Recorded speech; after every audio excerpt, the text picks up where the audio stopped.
The people will know the truth soon enough is a wild statement. Speaking of that, it's time to start the stream. Let me pause this music.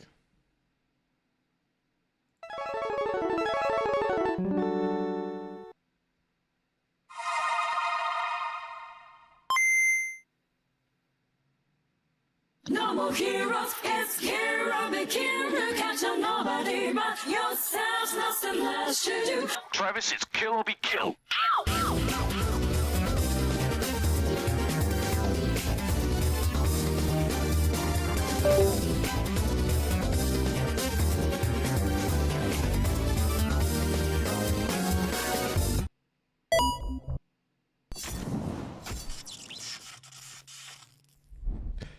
Oof. Appreciate you guys stopping by, waiting through the entire starting soon screen, hanging out here. Really appreciate that. Nia, congratulations on being first. Black Angel, congratulations on being second. And Emerson coming in for a crispy third place. Appreciate you guys taking the time out of your day to be here. If I do sound a little lower energy today and I'm speaking a little softer, my voice is a little hoarse just because of the amount of gaming news I've been reading and how much of it I've been doing, I suppose, has kind of worn your boy's voice out. Plus, I also talk for a living, so there's that. My voice doesn't really have time to rest. So we're going to be taking it a little easier today. Oh, thank you, Black Angel. Appreciate that. But it's Friday. Made it through another week. Weekend's almost here. Just one more day. Some people, their day is already finished or getting close to it. Me, my day is just starting. But it's another day. Happy to have woken up. Happy to have gotten a chance to talk with all you guys today. Always thankful for that. Today we're just going to be discussing some more gaming news as we would always do.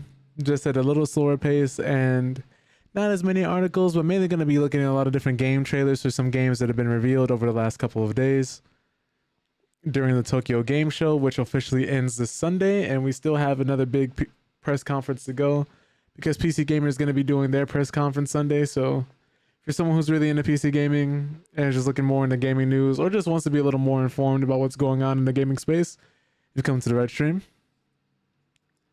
That all being said, hope you guys are all doing well. Hope you guys have a wonderful Friday, a wonderful day. If not, I hope you have a better weekend. But let me skip ahead. Let me actually get to reading a few of these different articles so we can talk about it. And our first article of the day is going to be about Twitch, which apparently they finally added a requested rewind feature, but there is a catch. And the catch being is you have to pay for it.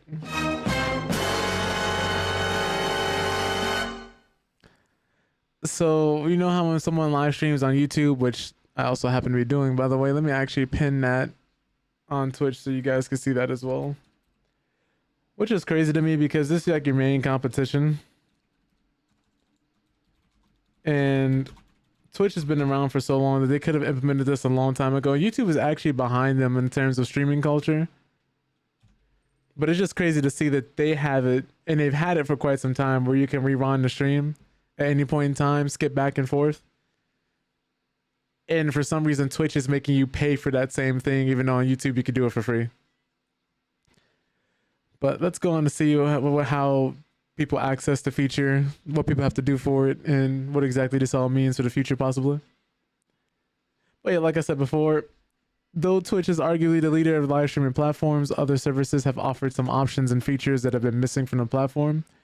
On YouTube, for example, streams can actively be rewound, allowing users to rewatch highlights or even catch up on any things they might have missed. But users have been asking for this feature for quite a long time, and so fans should be happy to know that it's finally available, but with some caveats. And on September 25th, which was just yesterday, Twitch had announced the stream rewind feature, which is available now at this very moment. And Twitch viewers can now pause the stream without missing anything, rewind to a prior moment, and jump back to the real-time stream via a live button that is now on the video player. The catch is, however, it's only available to certain types of viewers and streamers. So like if you're a streamer, you can only use it if you're an affiliate or a partner. And if you're a viewer, you actually have to be subscribed to the channel that you want to rewind on or have Twitch Turbo. which I'm pretty sure we all know Twitch hasn't been profitable for Amazon for quite some time, or just in any company in general. Even the previous owners admitted that Twitch has never been profitable. That's money has never been the reason why they did it. It was originally born out of passion. And I guess Amazon bought them thinking they were going to make a lot of money, and that just isn't the case. But here's even a video talking a little bit about it, showing off how to do it. So like here you have the live button here, and then this person just rewound the stream, I guess demonstrating how it should be working. Why it has no sound, I don't know. But I guess this is them just demonstrating it. And you have to skip the live button. On YouTube, it's like right here by the sound icon. You just automatically skip or just click live here. Just in case anybody was wondering. But that is conceptually how this works. If you're subscribed to the channel or have Twitch Turbo, of course. I guess to incentivize people, well, obviously to incentivize people to spend more money with Twitch Turbo or subscribing to a channel. So it's going to be really interesting to see the potential backlash or how people react to this feature long term. But on the streamer side, there's some requirements for this feature. Like we said, you either have to be affiliated or partner with the platform and activate it manually. Though if you have your VOD saved, I did discover that it'll activate it manually, or automatically I should say, if you have it to where Twitch saves your VODs. But for viewers, obviously, like I said before, you got to be subscribed to the channel you're watching or be a Turbo subscriber. And while it is possible that it may be easier and less restrictive in the future, the Twitch CEO, Dan Clancy, noted in a recent broadcast that these restrictions are currently in place because Twitch is trying to figure out how to make the feature available without it being used to skip ads. So, again, a money thing. But he didn't give a timeline as to when the feature might roll out for unsubscribed viewers, however. They really want to force ads in our face when everybody's been doing everything they can to avoid ads. It's kind of crazy. But while this feature has been a long time coming, fans may still be frustrated with the current limitations. Comparatively on services like YouTube, like we said before, live streams can be rewound without the need to subscribe or sign up for a service like YouTube Premium. But hopefully we don't have to wait too long for them to iron out the kinks. So we'll have to wait and see with that. Speaking of other features and potentially restrictive things, Steam now lets you check if you have secure boot enabled, and the security feature we're all going to have to get grips for Battlefield, Call of Duty, and more. If you guys don't know, games like Battlefield and Call of Duty had to add secure boot because that's one of their ways of fighting against cheaters. A lot of different hacks and just different cheats do not work if you have secure boot enabled. And while this doesn't fully stop the problem, it's just one of the ongoing arms races that cheaters and developers have been going on with one another. They make a new way to patch out an old cheat, a new cheat is made, and then we just go back and forth, and the consumers are the ones that have to suffer. Because there are some people who were trying to enable secure boot, and while it was working for them, a lot of people ended up bricking their systems, unfortunately. Because secure boot, not everybody can enable secure boot the same way, and not everybody even knows what their BIOS looks like, which is where you have to go if you want to enable secure boot for most systems. If you're not running modern hardware, and even if you are, you may not have the option, which led to a lot of people being confused and bricking their PCs, essentially, even for those who are tech savvy. But let's go on to find out more about it, how this all works, and maybe how people could avoid bricking their PCs, because a lot of people bought this and had no idea about it when they played the Battlefield beta. And there's some other games that require it as well, and like I said, Call of Duty may be requiring the same thing in the future. But Steam now offers a quick way to actually check if your PC has secure boot enabled, because a lot of people weren't even able to tell. And it's probably not information you care to fill your brain up with right now, but you might need to know it at some point soon as the latest games begin to require it to keep cheaters away. Secure boot is a security feature within the UEFI and used for signing kernel level code that runs on your PC to ensure it's not dodgy. Now, for people who don't know what kernel is, it's basically like running at the... Oh, geez, how would I describe it? Describe it. Essentially like the hardware that starts running as soon as your computer is booted. So think of like your Riot client or Vanguard now, I think it's called, where if you want to play League of Legends, Valorant, or even 2XKO, you have to have it running in the background and it boots with your actual computer. And if you turn it off, the only way to turn it back on is actually restart your computer. It has a lot of higher level permissions and rubs a lot of people the wrong way when you give that much permission to a company to access your system's internals and files directly. So it's bad, man. But the idea is everyone agrees to sign their code using cryptographic keys, and an operating system and its apps can be more confident that malicious software is not running in the background, such as a rootkit or low-level cheat software. And while game developers are increasingly turning to secure boot to ensure their anti-cheat software isn't bypassed, Battlefield 6 has become somewhat infamous for requiring secure boot through EA's Javelin anti-cheat software. And though Epic's Easy Anti-Cheat and Riot Vanguard also require it, secure boot will be required to play Call of Duty Black Ops 7 later this year too. The flip side is there are a good deal of people that don't trust various game developers to have kernel level access for their anti-cheat applications. The kernel is the most privileged part of your PC with access to just about anything, and bad kernel level code can be a real nightmare for security and stability, as proven recently in the case of Easy Anti-Cheat and some Alder Lake chips. There's also the argument that it's just not very good, as it has been compromised in the past. So that's why a lot of people worry about this, because if that gets compromised, people immediately can just access everything in your PC. Well, most things, I would say. But Secure Boot also doesn't play nicely with Linux, meaning that all these games are barred from running on Linux-based machines even while dual booting. If you're someone who likes to have as much control over your PC as possible and customize it to your liking, Linux is a good operating system for that. And just knowing that this is another part of the community, as niche or as small as it could be, that won't be playing your game and won't have access to it, is just unfortunate, unless they dual boot or do streaming in some way, shape, or form. What's up, Nightmares? Hope you're having a great Friday. But it sucks that there's a friction for secure boot that's coming from Battlefield 6 technical director Christian Bull. Obviously, we're doing as much as we can to educate people and provide facts and things like that. But at the end of the day, we just decided that trade-off was worth it. And as we look around the industry, we see that there's a trend of other people heading towards that as well.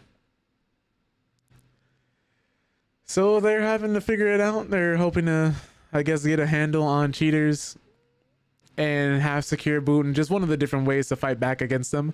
While there were a lot of cheaters banned and a lot of people who were unable to boot the game because they were cheating, it's just gonna be, we're gonna have to wait and see how effective this is. But speaking of Battlefield 6, the campaign is gonna have less than 12 missions. It's unbelievable. Even less than 10. This game that's gonna be releasing full price, it's gonna have less than 10 campaign missions. Well, it's understandable most people play these games for the multiplayer, and most people won't even touch the campaign. For those who do, or those who used to, like who might have been excited, because Battlefield 1's campaign was good. I can't speak on 5, and I don't think 2042 even had a campaign. Don't know for sure though. I didn't give my money to 2042 because of how bad it was. But Battlefield 1's campaign was fire. It was really good. It was really fun. So it's just a little disappointing to see that they're claiming this is a Battlefield game returning to form, and it's having no campaign.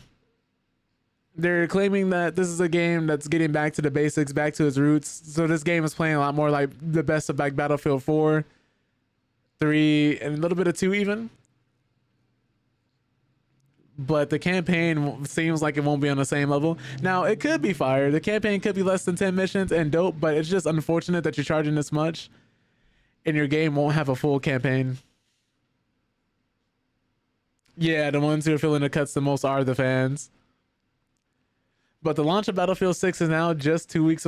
The real roots of Battlefield were the 1942 roots, and none of these games are anything like it. Well, yeah, I feel you on that immersive, but also like a large portion of the fan base, you know, loved 3, loved 4. 4, I think, was their magnum opus as far as the modern games go that the people really enjoyed. And then, of course, we had Battlefield 1, which, again, that game was dope. That game was beautiful, was fire. Like, Battlefield 1 is my favorite Battlefield. Before that, it was Bad Company, but I really liked 1. 5 was okay, I guess. But 2042 was no doubt about it the worst in the series, the worst in the franchise. They got a little experimental with Hardline, you know, with the whole cops and robbers aspect, which was fun. Like, it was a nice diversion, nice spinoff. But I think 2042, without a doubt, was awful. Was awful. So much so that even like people who go back to play it nowadays, even when they had the deals going on for unlockables and stuff you can get in like 6, they did not enjoy it. 3 and 4 Gorgeous kind of just stopped about 15 minutes in the Bad Company. Yeah. So it's just unfortunate that it doesn't seem like we're going to be getting an expansive campaign or something dope, because apparently this campaign can be finished in approximately 4 to 6 hours. I don't know how to feel about that. 9 missions 4 to 6 hours. And it's like, what are we doing? Granted, this isn't the end all be all, because the actual core gameplay, the multiplayer, and like I said before, that's what most people are going to be playing for it anyway, was fun. It was Battlefield. Like, it's the same way I feel about Borderlands 4. When people were asking me how good Borderlands 4 was, I'm like, if you played Borderlands before and you liked Borderlands before, you're going to like it now. If you didn't like Borderlands before Borderlands 4, you're not going to like Borderlands 4. This is the same way with like Battlefield 6. If you like Battlefield 3, 4, Bad Company, even 1942, even a Battlefield Heroes spinoff they had, well, maybe not if you play Battlefield Heroes, because that was something different. You're going to like Battlefield 6 because it's going to be a lot of what you liked in the old games. It's just going to be kind of like business as usual with better graphics and a better engine. I don't think the destructibility is quite as good as it has been in past games, but it's Battlefield. And after 2042 and 5, people were just looking for a good shooter to play because Black Ops 6 is not doing so hot in terms of player retention. So while it did sell well and while it did perform well, it just can't keep people. And a lot of people have been really excited to play Battlefield 6. People have been saying Battlefield's back, and I get it. It's what they wanted it to be. It just needed to be another good Battlefield game. Can't wait to play it once you build a NASA-grade supercomputer so it can run. I will say, Battlefield 6 was actually really well optimized. I will say this game didn't require super strong hardware to run. Even looking at the system requirements, and a lot of people were reporting positive things about its performance. I will say that the game seems to perform really well. But it's being reported that the campaign can be completed by players in, like I said before, 4 to 6 hours. And this is one of the shortest entries in a series along the likes of Battlefield 5, which someone completed in a little of 3 hours.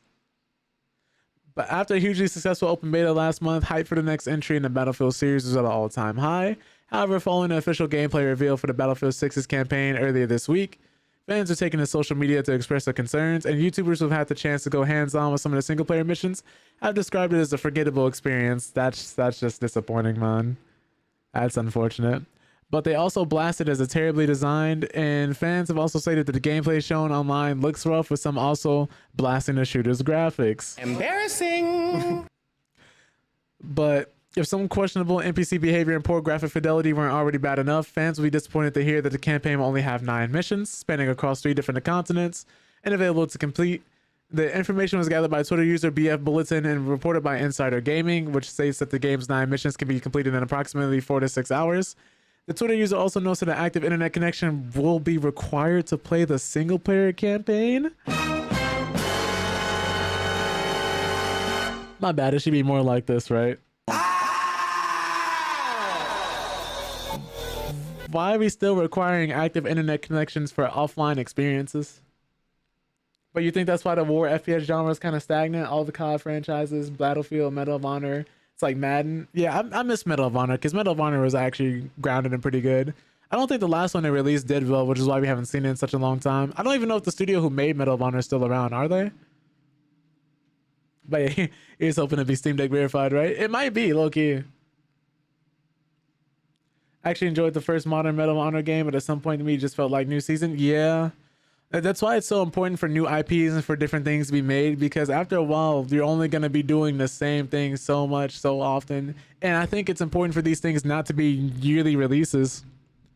Battlefield wants to become a yearly franchise, and to me that's the biggest red flag, because why would you want to do the same thing your competition is doing? And you hear their quality has been dropping off here and there, and people, you don't give your audience enough time to miss you. Like, have you ever been in a relationship with someone where you're just it could be your first relationship, right? You're around each other 24/7. You're in each other's company. You're always in each other's faces. There's no alone time. You always want to know what your partner is doing, or your partner may be the one who always wants to know what you're doing. And you don't really have any time to yourself or like to dedicate to doing anything else besides spending time with that person. You can love that person can love you, you both could be great for each other, but if you don't have any alone time or any time on your own, you're gonna grow to resent that person in some way, shape, or form, or you're gonna get tired of them eventually. Most people, not everybody, you know, some people are truly obsessed with their partners, and for them I'm kind of jealous, but Not saying I don't love my partner, because I do. Love her to death. That's my lady right there. But we both need our alone time at some point, and it makes us miss each other. Like there's times where I'm sick of it, leave the house. What's up, Dre? Like, it's one of those things where if you don't get time to miss a person, if you don't get time to spend some time away from them, to really enjoy those moments when you spend with each other when you're far apart, and you're always in their face, you're gonna get tired of them. Same thing with these video game franchises. By the time we finish getting through a season pass in Call of Duty, it's like another Call of Duty game is coming out, and then another one, and then another one, and then the spinoff of the spinoff, and then the same thing with Battlefield, and then there's another shooter, and somebody releasing a boomer shooter, and then another shooter, and then another shooter, and then more shooters, and it's like, yo, can we just like, can I get like 2 years at least without having another Battlefield or Call of Duty game released? Can I enjoy the last one you came out with? Yeah, Infinite, what is it? Infinity War, Advanced Warfare. See, I'm about to bust. Ain't nothing better than the homies. That's crazy.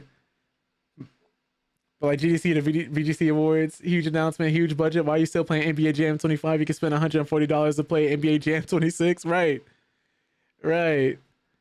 It's like, man, like there's the problem with these being annual franchises is not only are you asking people to buy these 120, 140, $200 editions, like people were spending thousands of dollars in microtransactions, and now they're not even going to be carrying over into the next game. Like that was a big thing with, I think, like this new Call of Duty, right?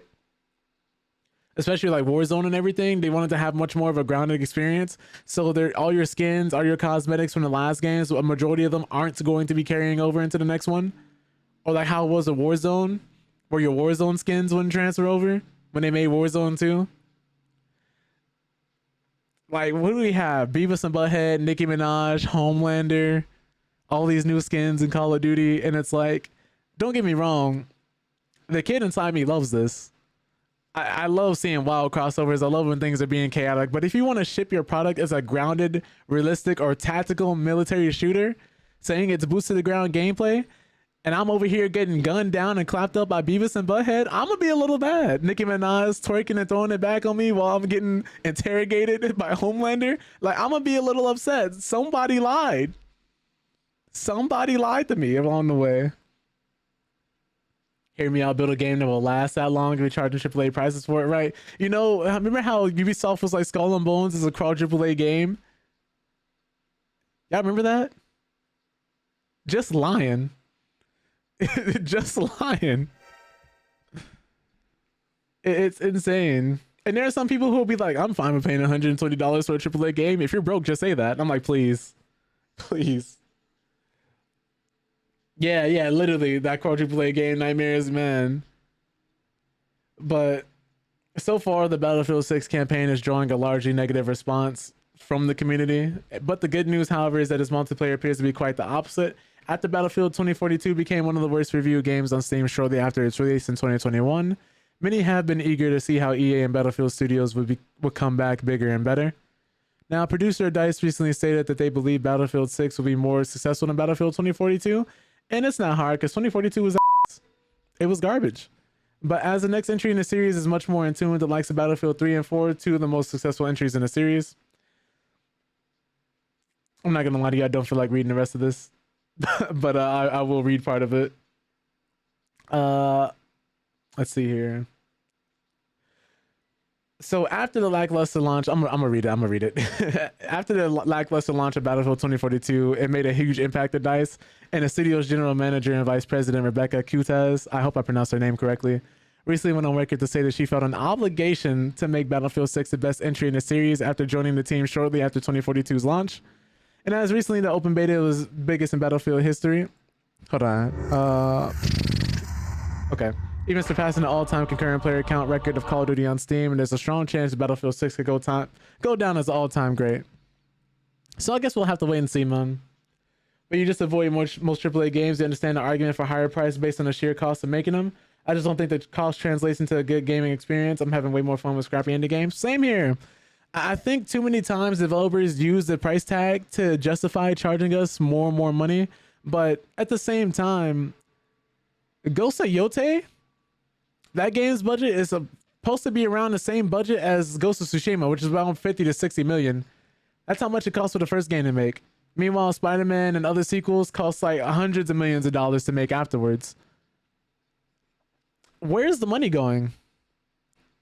Who's making these decisions? Because don't get me wrong, games are getting more and more expensive, but we're seeing with indie games, it's getting easier to make a game out of nothing. I mean, how many games have you seen on Steam or the eShop or any other store that are just asset flips? It seems like every other horror game is like an asset flip where somebody's in the same house going to investigate ghosts haunting the house and then figuring out how to get out there alive, and somehow you get magically trapped by the ghosts like you didn't plan on being there in the first place. I don't know, like what that person expected. And then you play the same game, rinse and repeat. Like there's a farming simulator, some type of open world survival crafting indie game where you're lost on the beach, you're hunting monsters or monsters are hunting you. Then you got to build a house, you got to build clothes. I mean, we had so many different versions of that same game where it's like, don't get me wrong, I love the fact that people are making games easier than they ever have been before. I love the fact that we're starting to see a bigger rise in the indie scene, but with everything going on in the AAA gaming industry, as hard as things are right now, and the fact that they're charging $120, $240 editions, the Xbox ROG Ally, that's like what, $1,000 for the Ally X and $600 for the regular base model? Why the big price disparity? Who's asking for this and who's buying it? They can only charge these prices because someone's spending money on it. But you said it's like how Godzilla -1 was the Oscar winner for special effects and the entire movie is made $15 million. And a CG compositing that year's Avengers movie looks ridiculously fake for a $200 million budget. Yeah. And somehow every new horror game is just Slenderman. Yeah. It's crazy, man, because part of it is a mismanagement of funds. Part of it is your game increasing too much in scope. But what's wrong with making a nice smaller game or 4 smaller games, right? And then 1 big game, or having like to gauge interest, right? Because we have so many other studios like Devolver who is funding so many different games, so many different small indie titles at that, and just releasing banger after banger after banger. For those that don't know, the same studio that Hotline Miami comes from. You know, same studio, like a side scroller beat 'em up, Mother Russia Bleeds. Like half of these games I could list from Devolver, and you guys probably may or may not have heard of unless you're tapped into the indie scene. And they still do well. They may not be commercial successes, but they still do well enough for Devolver to continuously go around and support projects like that and still retain their creative freedom. Like, why can't we get more games like Another Crab's Treasure? Which, while it was a Souls-like, it had the setting of being a crab under the sea and having to go and like go through different shells, and then it had its own unique story, and the dialogue was pretty cool. Like, it's a game that knows it's a game. And while I do understand that not everybody has the money, the time, or resources to make their own game without having the backing of the studio, we get too many gaming situations like Concord, where I do admit Concord itself was not bad. I played Concord. I enjoyed Concord. But were the hero designs the best? No. But when people blasted it and then saw that only a certain amount of people were on the, actually on the team, not on the team, but actually playing the game at the time, that game never had a chance. It's the same reason why so many people complain we have so many different Call of Duty games, but then games like the Finals, Titanfall 2 aren't being supported.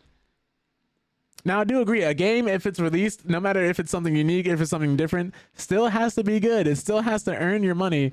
We shouldn't just be supporting things just because it's like, hey, it's something different, it's something new, it's something unique. It still has to be good. It still has to be good and unique. If they're going to be charging like 60, 80, 70, 40, you know, it's a product they're selling you. My idea of commercial success is, do I have enough money to keep going and make another game? Honestly, yeah. If you're in any studio, yeah. Like, look at Hollow Knight. They only charge $20 for Silksong, and I guarantee you that game sold even better because of it. They could have charged us 60 for it, and they chose not to. Again, not every game can do that, but a lot more people can than they're willing to admit.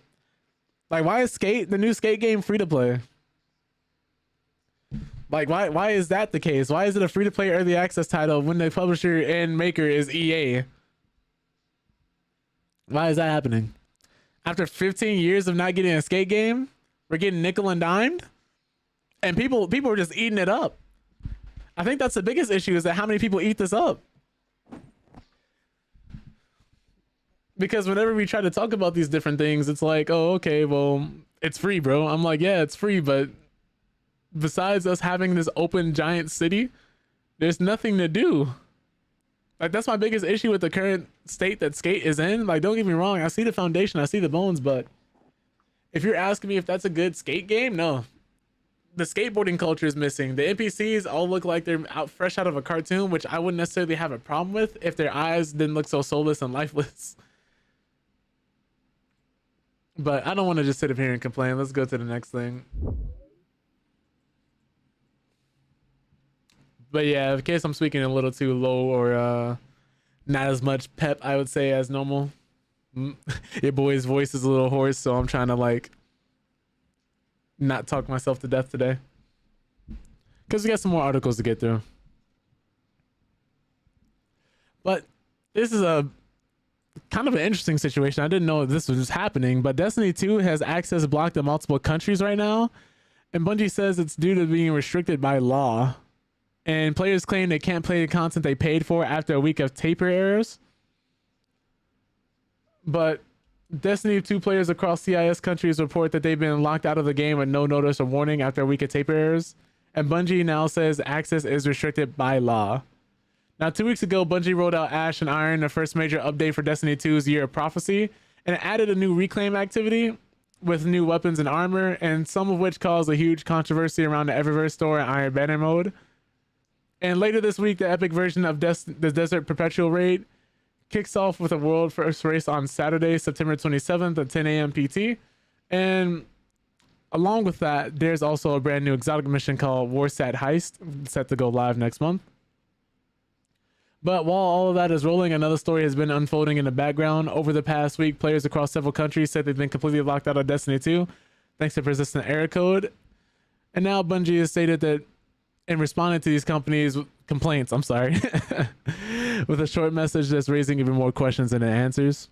Now, reports of the issue started surfacing around September 15th when Destiny 2 players from countries like Russia, Belarus, and Kazakhstan began posting about being unable to log in.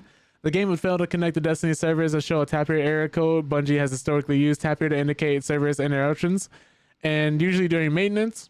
But this time, there was no scheduled maintenance and errors didn't go away. But over the next few days, dozens of threads flooded Bungie's unofficial official forums, all reporting the same problem, that Destiny 2 was simply not letting them connect. And the issue wasn't tied to one platform. Players on PC, PlayStation, and Xbox were all affected. And while some players said they found limited workarounds using VPNs or changing DNS settings, others reported that even those methods failed, especially on Russian PlayStation accounts. It's interesting. But early on, moderators told players the team was investigating a surge in Tapir reports. And then yesterday, September 24th, Bungie finally began replying to forum threads saying with a short message that Destiny services are not available where access is restricted by law. That single sentence has only fueled more frustration. Many players are now asking Bungie to name the specific law they're referring to, one that supposedly prohibits access to Destiny 2 in multiple countries, but as of writing, Bungie has now published a clear statement and a full list of affected countries by this geo-block. It's important to note that back in 2022, Bungie announced that they're suspending all Destiny 2 sales in Russia and Belarus starting today. We will be working with our partners to suspend all Destiny 2 sales and commerce in Russia and Belarus. And players in these regions, I hope I'm saying this right. I don't think I am. Is it Belarus or Belarus?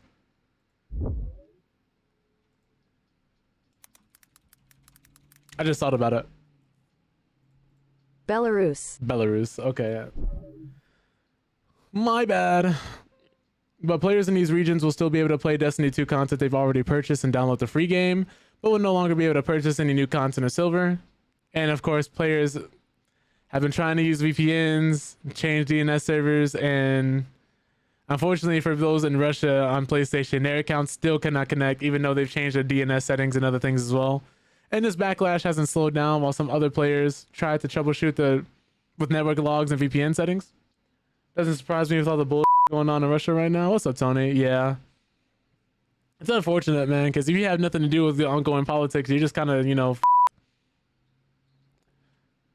But others voiced their disappointment and emotional posts sharing how they've invested years and hundreds of dollars into the game only to be shut out without warning. And I think this right here is one of the bigger aspects, showing you that you own nothing when it comes to gaming nowadays.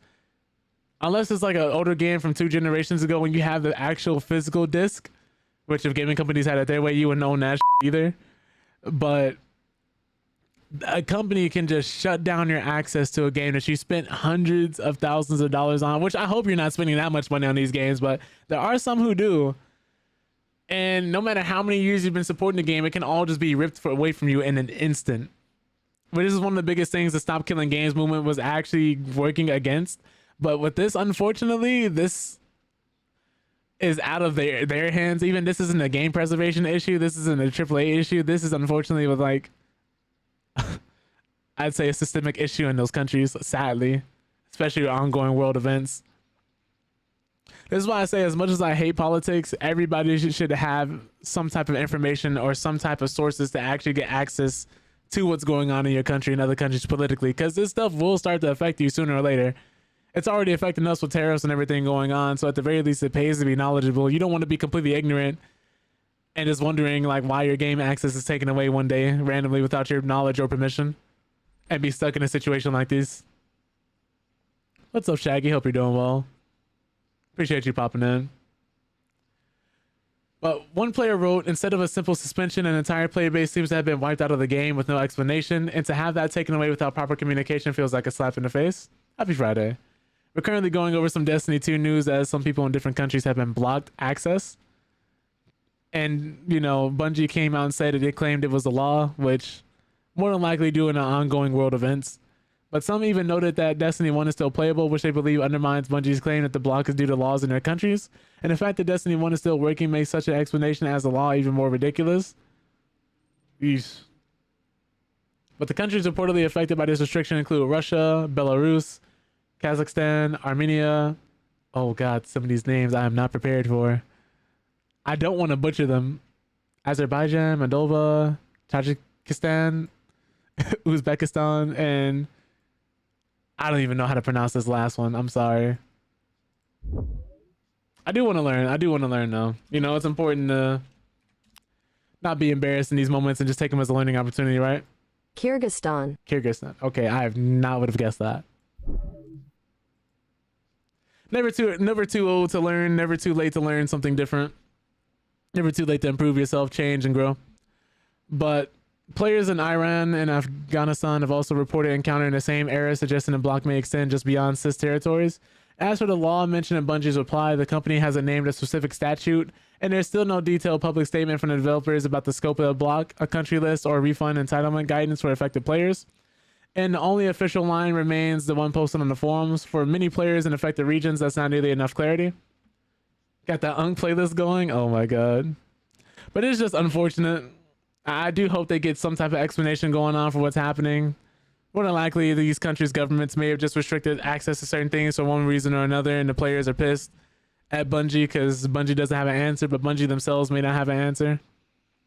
Just unfortunate all around. But we got some good news. Actually have some good news for a change. Mario Kart World's competitor Sonic Crossworlds Racing is actually off to a decent start. And this is actually really nice to see, because Mario Kart World's Sega-backed competitor Sonic Racing Crossworlds has hit impressive milestones shortly after its release, intensifying the rivalry between the two kart racing sims. And while players and critics have long compared the franchises, the 2025 clash is particularly interesting due to Sonic Racing Crossworlds' new marketing approach. Now, this commercial, if you've seen it, could not have come at a better time for Sonic Racing Crossworlds, because everybody hates Nintendo right now. Even the most hardcore Nintendo fans seem to be turning on Nintendo because they're constantly increasing prices, throwing patents out there to try and damage Power World's reputation, what they got going on right now, but will actually damage the gaming industry as a whole. They recently had a commercial where there was a whole ice promotional commercial going on with Pokemon playing, which I don't know if you guys have seen that, but people weren't happy about that, and apparently Nintendo's not gonna sue. They're letting it rock. But there's also quite a lot of things going on too, because with everything going on with the Switch 2, the console being $500 and Donkey Kong Bonanza coming out, which was a great game, but still showing limitations from the actual platform itself. Like, keep in mind, this is a first-party developed, brand new console, and your first-party title is struggling to run on it properly? What the f*** are we doing? Not only that, I'm sorry, there's something in my eye. Not only that, but when the Switch 2s came out, keep in mind, you never want to buy any console day one. After a brand new console, you never want to buy it day one. You are a beta tester. So orange screens of death. Joy-Con drift is still a thing. Not to mention the thing being $500. People were saying, drop the price, it's too expensive. But then they bought that shit anyway, so it's unfortunate. But not to mention them releasing what? Mario, what is it? Is it Super Mario Galaxy or Odyssey that they packaged 1 and 2 in? And those are borderline, what, full price, $60, $70? It's just crazy how much Galaxy 1 and 2, yeah, it's Nintendo's not doing well right now in the public eye. We're Nintendo ninjas from the actual Department of Homeland Security. Yeah, it's wild. So Nintendo is they're a full-on corporation now, man. Some people saying this all happened when Iwata passed, Reggie left. Like, Nintendo's no longer the quirky company that seemed like they were in touch with gamers in the community. So people are no longer willing to let this slide. Because at one point, people were like, "Oh, Nintendo's doing their own thing. They don't have to be the most powerful console on the market. Yeah, they may not have the most up-to-date hardware, but whatever games they do release are absolute bangers, completely worth buying." That sense of community was different. To them shutting down so many different fan-made projects, nickel and diming their customers, patenting game mechanics, and overpricing pretty much any new product they're releasing. It just seems like Mario Kart World. Let me read the article before I go on a rant. I'm supposed to be saving my voice, not already, ruining it. It already got remastered too, and they repackaged it. Let me read the article. But for those who don't know, the Sonic team head Takashi Iizuka threw shade at Mario Kart World by mocking its Nintendo Switch exclusivity, and Iizuka claimed that unlike another kart racing game, Sonic Racing Crossworlds will support cross-platform play. And this was just the beginning of direct jabs of Nintendo's beloved IP, as Sonic Team later released a commercial mocking Mario Kart World's free roam mode. And amid the rivalry between the two Japanese kart racing games, Sonic Racing Crossworlds announced on September 25th to a positive reception. People are liking the game. I played the beta, felt real smooth, ran really well, played it with a few friends. We enjoyed it. But reviews on all platforms showing strong support from players. Developer Sonic Team's new game also became one of the Steam's best sellers, suggesting potential financial success for Sega.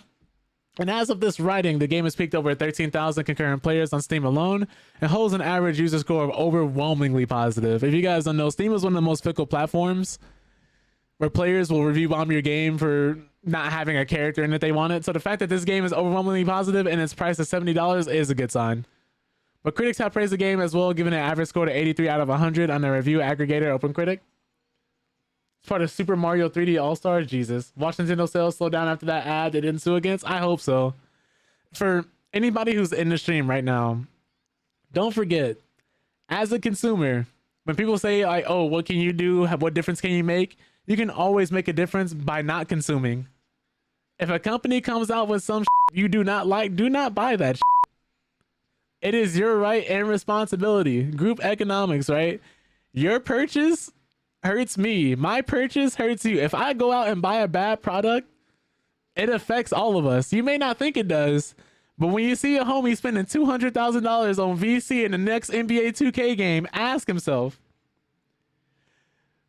does he have a family? Is everything okay at home? Did Ronnie 2K hold a gun to his head and make him spend that much money? If the answer to these questions are all no, he wasted his money, you need to pull him to the side and be like, I can't watch you keep doing this. Free yourself from the shackles. Break the chains of playing 2K. I know it's a basketball game. I know we spent generations without a basketball game to come out and challenge 2K. But you do not need it. Madden, FIFA, well, FC, I should say now because they dropped the FIFA license. If you have a friend who is playing nothing but sports games and always complaining that these sports games are not doing enough, tell him to stop buying that shit. He is the reason this is happening right here, right now. Your purchase does matter. Your money does matter. And granted, I'm a full believer in letting people enjoy things, right? If you're someone who's like, hey, I just want to play the basketball game. I just want to put the ball in the hoop. You know, I just want to dribble, break a couple ankles. Do it responsibly. Please do not spend $5,000, $8,000, $10,000 on VC. There's people who spent 25 G's. Hold on. 25 G's on 2K for 1 year. Not over 2 games, not over 3, not over the last 10 years, for 1 year in a 2K game in 3 months. They spent 25,000. What are we doing? What are we doing? But I digress. Let me keep reading this positive news. I would say, like anything, if you don't like it, don't buy it. That's the easiest way to fight back against these things. If you're upset about Battlefield 6 for not having a longer campaign, don't buy it. If you don't like Mario Kart World for the condition Nintendo is in and what they've been putting out and just are unhappy with them as a company, stop buying their products. The easiest way to grab these corporations and companies' attention is hit them where it hurts, the money. It's always been the money. Corporate greed is a double-edged sword. They want your money, and if you don't give them their money, they're going to do anything they can to get it. If everybody were to cancel their Netflix or Disney Plus subscriptions tomorrow, they would have no choice but to lower the price and start offering people deals and doing everything they can to keep them. That's always the thing that these companies have thrived on, because they're preying on your individuality. They're preying on the fact that we have the hustle culture. We have the capitalistic society that they want you to believe that you're better than somebody else because you're able to spend money on this super expensive thing that adds some area or some level of exclusivity because you have it and somebody else doesn't. Because you're able to do like 6 or 8 my player builds and dump a bunch of money into the game. It's never been about that, man. It's always been about separating, dividing us. But let me not get too preachy. Let me just read the gaming news that you guys came here for. But although Sonic Racing Crossroads early stats suggest a strong start, it remains a smaller franchise compared to Mario Kart. Nintendo's latest installment sold around 6 million copies since hitting the market as a Nintendo Switch 2 title.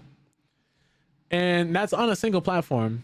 And while the official sales data for Sega's Crossroads isn't available yet, it seems unlikely to reach the same player count as Mario Kart World. Now, for the record, Mario Kart is one of the best-selling video game franchises of all time, with hundreds of millions of copies sold in its launch, and Mario Kart 8 and its deluxe edition alone have sold over 70 million copies. Now, by comparison, unconfirmed data suggests that Team Sonic Racing has sold around for 4 million copies. And despite the undeniable competition between Sega and Nintendo, many players who have tried both Mario Kart World and Sonic Racing Crossroads agree that each game has its own strengths. For Nintendo's kart racing game, the appeal lies in the excitement of exploration, and for Sega's Sonic-inspired title, the draw is the thrill of high-speed, adrenaline-filled races. In the end, the real winners seem to be the players who now have 2 acclaimed racing games to enjoy. See, this right here is a good example of like good consumerism, because if so many people were to buy this game and Mario Kart World didn't sell well, the next Mario Kart game would have to knock it out the park. They'd have no choice. When Battlefield 2042 flopped and Battlefield 5 was not a financial success they hoped it would be, that's how we got Battlefield 6. When Darksiders 2 almost flopped and that was one of the best games in the series, which is like the other side of this argument. When people say like you have a great game, like sales don't dictate everything, right? When you have a great game, sometimes it doesn't sell well, but if you want to see more of great games and more of great content, or you really like a studio and you really like what they're doing, buy their games, buy their stuff. It's the easiest way to support somebody who you like really want to support, if you can. If you can, good word of mouth, anything you can to get it out there, because one of the biggest crimes of the modern era was us letting Titanfall 2 fail. I will never forgive the average gamer for letting a game like Titanfall 2 fail, which it wasn't even our fault fully, because they dropped Titanfall 2 in between Battlefield 1 and Call of Duty, what was it, Infinite Warfare? So it was going to do well, it was going to do awful regardless, between 2 of the biggest franchise shooters at that time. Whereas if they just released it at a better time, Titanfall 2 would have did well, and we probably would have had Titanfall 3 already instead of Apex Legends. Hey, you know, that's just me though. But our last couple articles for the day before we actually get into these trailers and then go into playing MegaBonk. Overpriced things and different things coming out. The ROG Xbox Ally price and the pre-order info has been revealed. For those who don't know, Asus revealed the price of the ROG Xbox Ally, and it's going to be $600.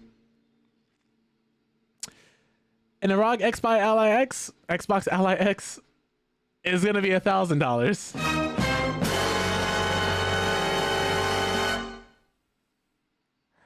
Really got to think about that one. Oh shit. Here we go again. But gamers still have a few weeks to go until the ROG Xbox Ally and Xbox Ally X officially launch, but they can now pre-order both handhelds at select retailers. And as one of the notable announcements at the Xbox Game Showcase in June, the ROG Xbox Ally aims at blending the console and the PC gaming experiences. However, during the presentation, Xbox unveiled two versions of the device, with the ROG Xbox Ally X being the more powerful option. And while Xbox has already announced that the handhelds will be released on October 16th, concrete pricing and pre-order information were recently shared. And it's just kind of crazy they're releasing for these prices. Yeah, we know the price. This is the pricings as of like Amazon, Ants Online, the Asus Shop, Best Buy, Microsoft. Pretty much anywhere you could get this type of tech. Keep in mind, their pre-order trailer does not have these prices listed, by the way. They've been waiting for months to tell us these prices, and we're only getting it less than, what, 4 weeks from the actual launch? But it's worth noting that a giveaway is taking place for those who pre-order their system through the Asus shop. According to Asus, eligible participants will have the chance to win a bundle of accessories for the new Xbox handheld. And the 10 lucky winners will receive an ROG Strix Orion, which is an external SSD enclosure, and a ROG Rikiri controller, a set of ROG Cetra wireless earbuds, and a ROG Bulwark, which is a TV dock and USB hub. They will also win a ROG Xbox Ally 2-in-1 premium case to safely transport the handheld when traveling. Additionally, ROG Elite Rewards members can enter for a chance to win a ROG Omni mascot figurine. The thing I have to ask is, even if you get the $600 version, you're going to be spending so much more money on the accessories themselves, because with every single game coming out and so many different releases, especially like Game Pass games, you're going to want more storage. So you're going to buy either external storage or internal storage if they have an option for that. You might have to buy a dock separately. You might have to get a controller separately if you don't already have one that can connect to your ROG Ally, which that's if you want to use it in docked mode. I know most people are getting this for the handheld capability, but we don't even know the full benchmarks or how this is going to perform fully. So I guess you're going to have to wait and see. It's just when you have things like this, I do wonder, because we have the Steam Deck. But even if the Steam Deck isn't the end-all be-all, because not everybody's going to want a Steam Deck. It runs natively off of Linux, right? But we still have the OG ROG Ally and the OG ROG Ally X. We still have the Lenovo Legion Go 1 and 2, which I can fully understand if you don't want to buy the second one, because that one's $1,300. It's even more expensive than this. But with so much competition, I'm really wondering who is this for? Because even if you like Xbox, you can still run the same hardware and run the stuff the same way off the other versions of this console, off the other handhelds. You can still dual boot Windows onto a Linux-based system. So if you wanted to have like your Steam Deck and then have Windows run on the Steam Deck, you could have that to where it's dual booted. It's just kind of interesting to me, man. But even more news following up this announcement of the actual pre-orders being announced. The Xbox is already selling out. the Ally X specifically is already selling out. So on one hand, where you could be like, if people really didn't want it, why are they buying it? Why is it selling out? I don't know if they just had a small amount of supply, because that could be a marketing stunt too, where you purposely put out not enough units that you think you're going to sell, and then people hear about it selling out, which creates artificial scarcity, which creates artificial demand. Because unfortunately, some people are only going to want something if they see other people want it already. Like, if you've ever been someone in a relationship, sometimes when you're single, nobody wants you. But when you're in a relationship and people know you're taking, all of a sudden, they know you're taking. All of a sudden, that adds some type of value to you. That adds some type of demand that somebody already wants you, so they have an idea that you may be a good prospect for a partner, which is why some people unfortunately are homewreckers. It's the same way here, where somebody sees that, oh, this console is selling out, a lot of people are buying it, that means it must be good. A lot of people must like it. A lot of people must be interested. It must be worth the money. It must be worth the purchase. Why else would they buy it? Unfortunately, there are some people like that, and that might be what we're experiencing here. Where pre-orders for the Asus ROG Xbox Ally X have already sold out in some stores. And while it's been a long road up to this point, where Microsoft teasing it was working on a handheld console long before unveiling it, and a delay over the pricing announcement causing widespread speculation and uncertainty, which in itself could be a marketing stunt too, because once people already invested and once people already saw what the system could do, if people like something enough and you expose them to something enough, some of them will have it in their mind, I don't care what the price is, as long as it's not some super high astronomical number, I'm just going to go and buy it immediately because we've been waiting this long. But now that it's finally available for pre-order and it looks like... Deep says, if I'm being 100% transparent, my day was going pretty bad. I was in the garage touching wood and it just wasn't tickling my fancy. It just wasn't the wood I wanted in my grasp. But lo and behold, get it, here is my Maxi Waxy presenting all that I desire in my presence. Come close, let me get a handful of that salami slab and take in all of its girthy glory. Talk to me spicely daddy.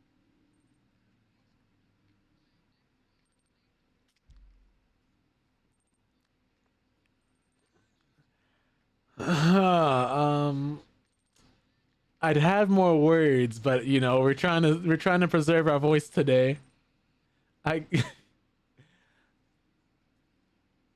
They're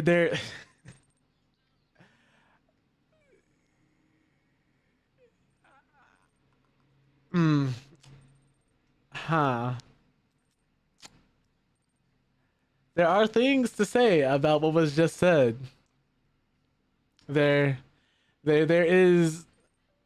We're human beings, right? We're human beings on Earth, and sometimes, you know. Deep says, well, if we're not using our voice, then that means no one can hear you scream. You know, we as a people, when our ancestors continuously went through evolution and became more technologically advanced, evolved to this particular moment in time, I don't think anybody could have seen a moment like this coming, you know, even 1,000 years ago. I don't think this is where we... Oh, hell no! That's... Oh, hell no! I really just don't think this is... Nobody could have had any idea that this is where we'd end up. You know?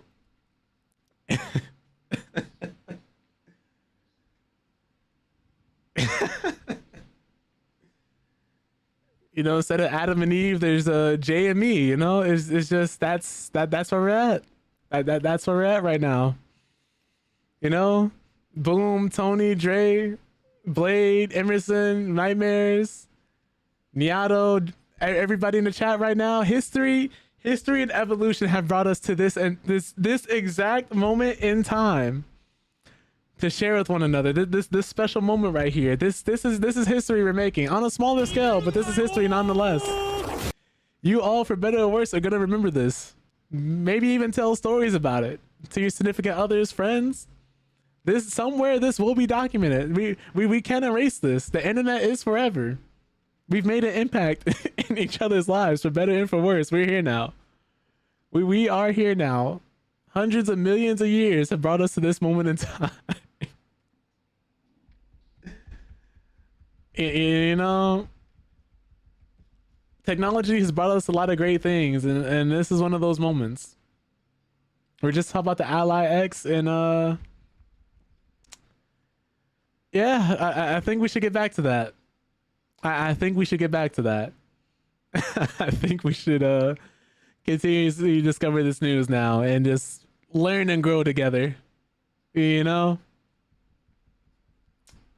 This has been an experience. Thank you all for sharing this moment with me. It couldn't have happened without you. Appreciate you, Jay. Appreciate you. Thank you.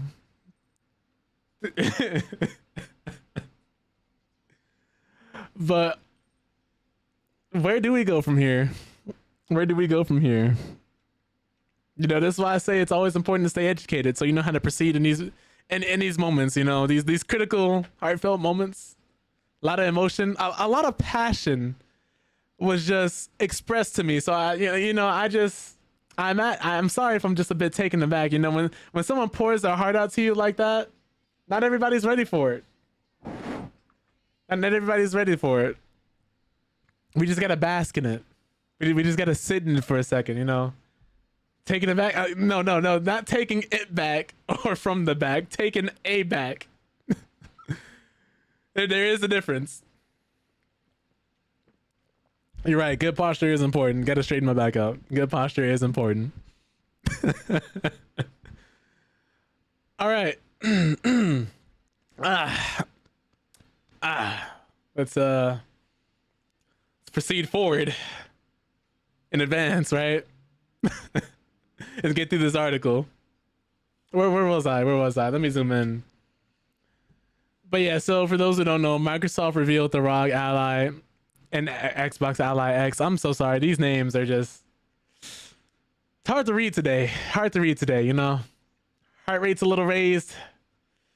It's getting a little hot in the room. Thank goodness we got AC and the fans going. But during the Xbox Game Showcase is when these two things were revealed, and at the time the company has confirmed some of the console specs in a general release window, but didn't really offer any information or pricing when users could actually order one.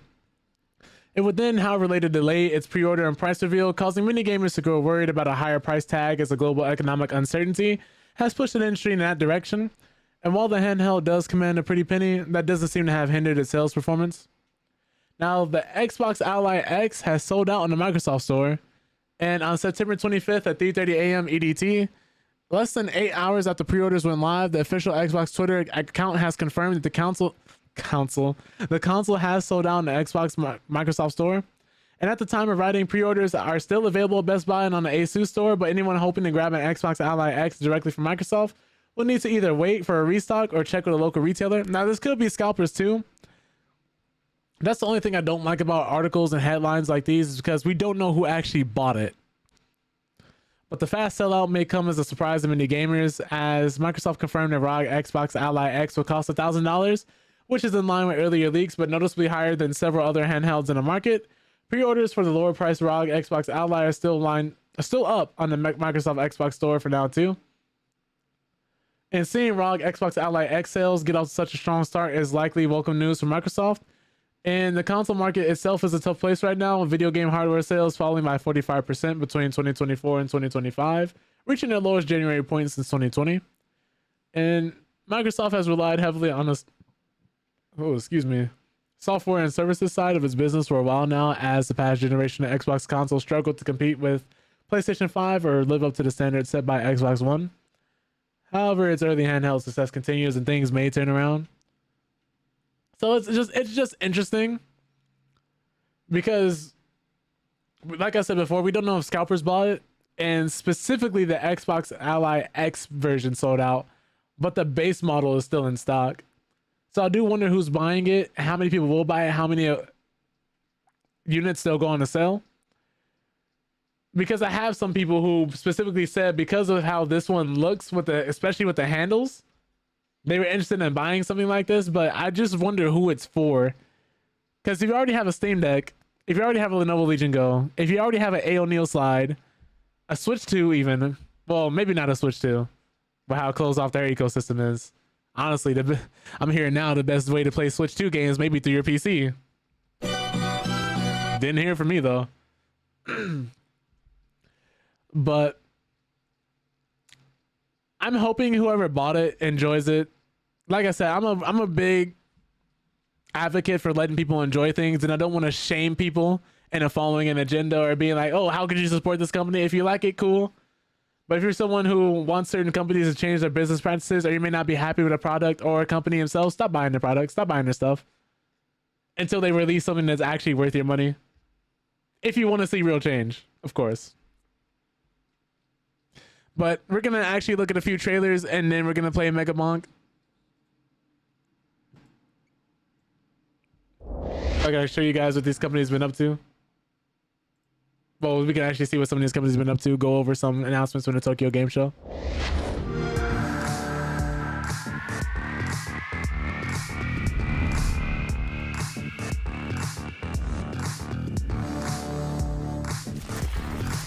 That frame rate.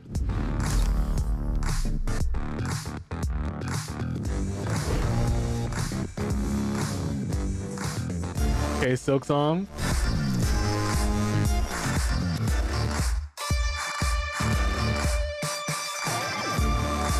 Turn this down just slightly. There we go.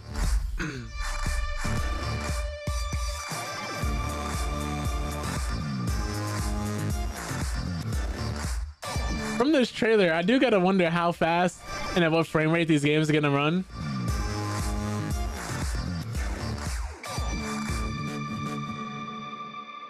And they actually don't list the price in this trailer. Because with as many unoptimized games are releasing to this day, imagine you spend $1,000 on this, and then the game you want to play is something like Borderlands 4 when it came out, when it dropped, and it doesn't run well, or, you know, any other new game that happens to release on the Unreal Engine. It's just, these are the questions you have to ask yourself when you're spending this much money, because this isn't like a $200 or $300 buy. This isn't even a $600 buy unless you're buying this one down here, of course. For those enthusiasts in the market they're targeting, they're more than likely going to grab the Xbox Ally X. But with this thing being $1,000, it's like, at what point do you say, I want this handheld, or I'm just going to go build a PC? I'm just going to get a gaming laptop. I'm just going to get something different besides just this handheld. Because I think we've lost the plot a little bit, because the whole thing about the Steam Deck, and this is the main reason people keep bringing it up, is because there's nothing else like it on the market right now for that price to performance ratio, for everything that you can do with it. That thing literally can become anything you want it to. Its versatility is what makes it so marketable. And while there are other companies that are trying to emulate that and can do some of what the Steam Deck does, that native support, first party, and then that third party support from the community they're getting, no other company has that right now but Valve. Looking for some of the deals for the Tokyo Game Show right now on Steam? Yeah. So it's just a little interesting to me.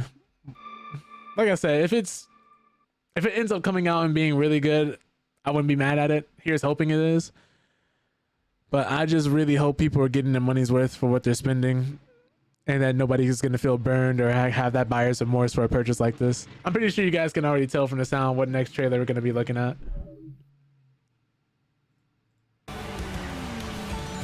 Speaking of Sonic Racing Crossroads, right?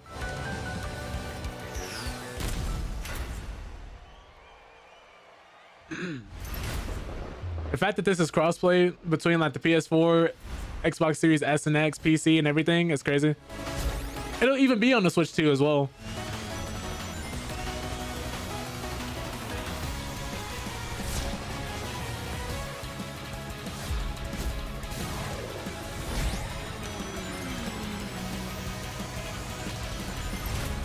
Hey, he just shoot somebody?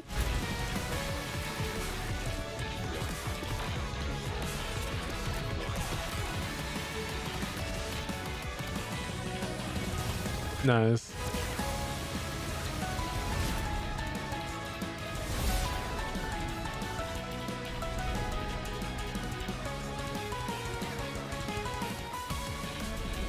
So you're out now. Oh, they had the Werehog pack? I forgot they had that. Sonic Prime. Additional characters coming too. Minecraft. I keep forgetting they have Minecraft in it. But the game does look good. The game does look good. Let me just actually type in the trailers that I have to show you guys today, instead of me like tabbing over. This game I'm also excited for. Who will be Shogun? Kurimatsu, why? You'll never understand what it means!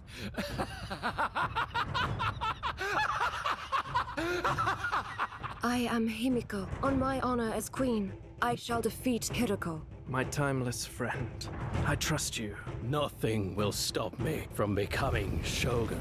So long as this dark radiance exists, my fights will continue.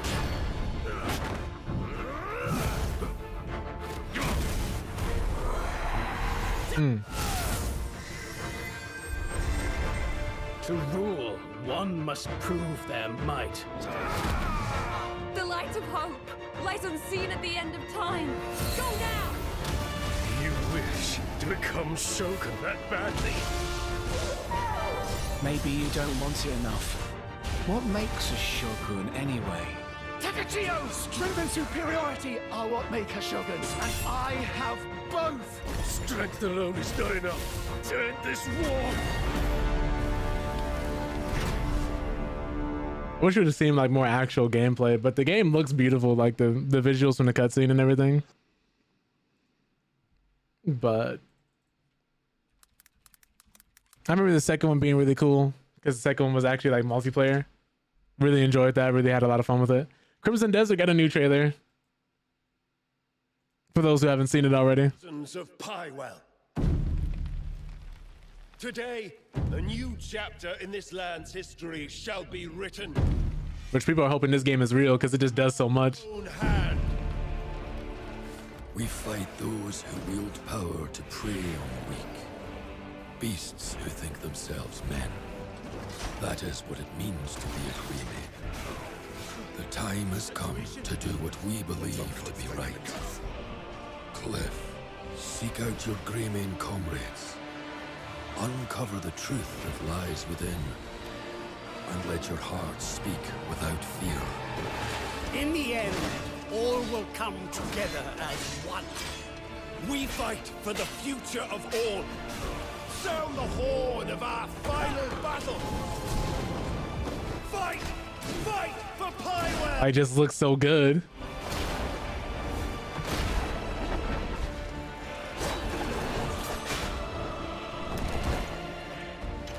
Your fight is not for revenge, nor glory, nor pride. Originally, they wanted to add multiplayer to this game, if I remember correctly, but they had to scale it back because the scope was too good, like too big. Remember who you are, and let it guide your path. For at the end of it, you will find the answers you seek.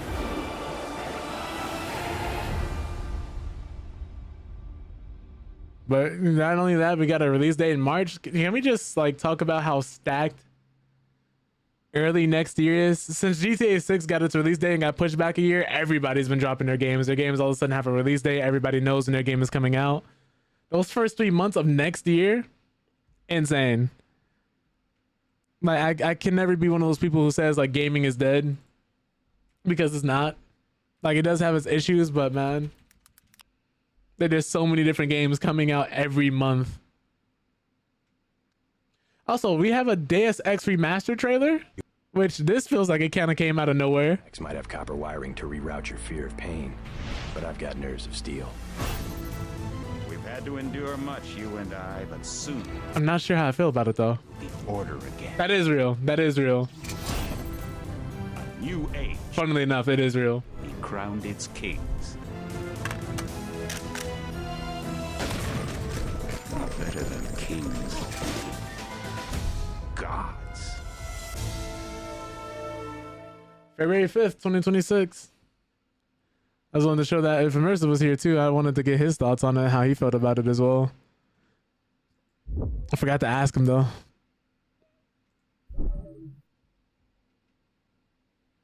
Yeah, the original was so dope. Like I remember there would be moments where people would just like mess around, and like one dude walked into the girls' bathroom, and I think his handler over like the actual intercom, like the little walkie-talkie he had, was like, yeah, we got reports that you were in the girls' bathroom. They said they saw you in there. Stop doing that. Like little stuff like that I really enjoyed. Like if you did like some wild crazy stuff on your missions or when you were out, they would actually hear about it and you would be reprimanded. Like it have actual consequences. Like, a lot of games just don't have that level of detail anymore.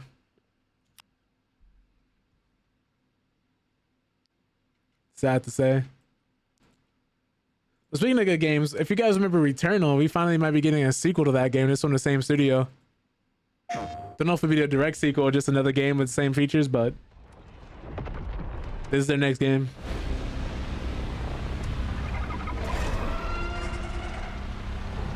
Returnal's so much fun.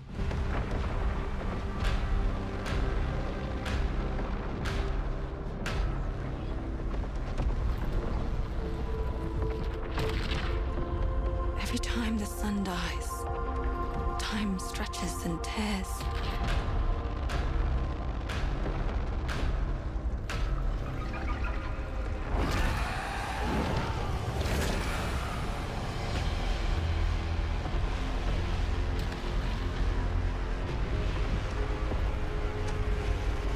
Scan for Sultari signals. Signal corrupted. Approximating. Is that the thing from the ridge? Confirmed. You better stay out of my way. Looks beautiful. Hey everyone, how's it going? I'm Gregory Loudon, Creative Director at Housemarque. Today we are thrilled to show off this first look of gameplay for Saros running on PS5. Oh, this is on the PS5. Returnal's award-winning action and tells the emotional and haunting story of Arjun Devraj's drive for answers on the shape-shifting planet of Carcosa.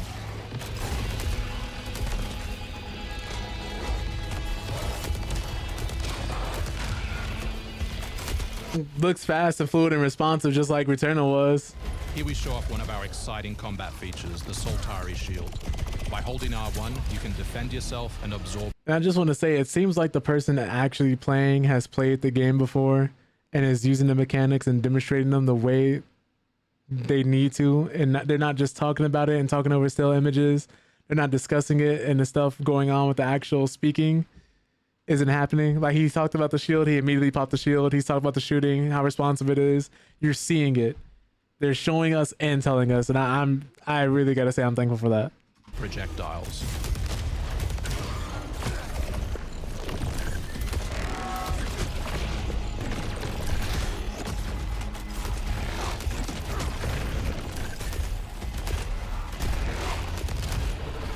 This might be awful for like people who don't deal well with flashing lights though. By absorbing projectiles, you can now hit back hard using your power weapon. Oh. By holding the adaptive trigger on L2, you'll be able to destroy enemies using eclipse-driven weaponry.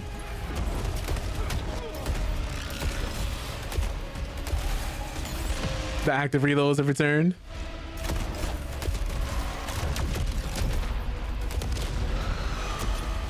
Looks so good. Holocache detected. Mark it on the map. Here is a Sultari hololog, where you can learn more about lost Carcosa. I'll try to forget. Hold on for me. I will find you. I promise.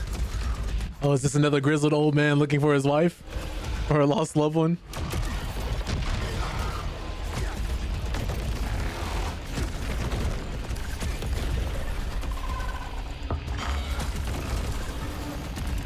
Right, Dead Space, Silent Hill 2, Silent Hill 1, because he's looking for his daughter.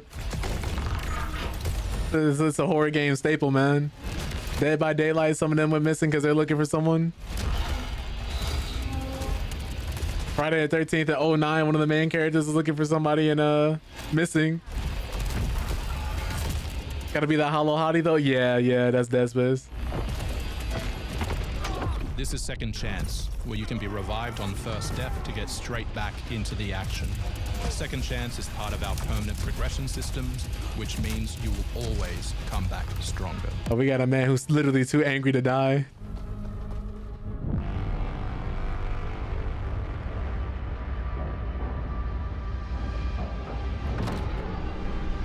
Her being there kind of reminded me of Athena from God of War every time she was talking to Kratos in one of his visions. In the OG trilogy. I'm sorry?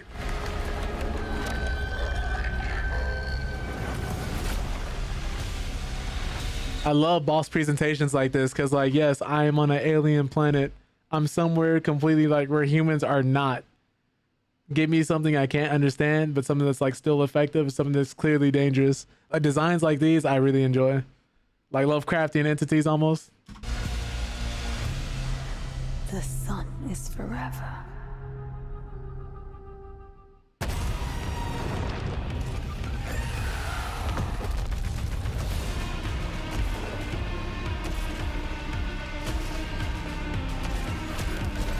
Like even just something like this. Like I'm looking at this the same way H.P. Lovecraft would have looked at me and just thought he saw something disgusting because that man was racist. Like this looks horrifying. This looks horrifying.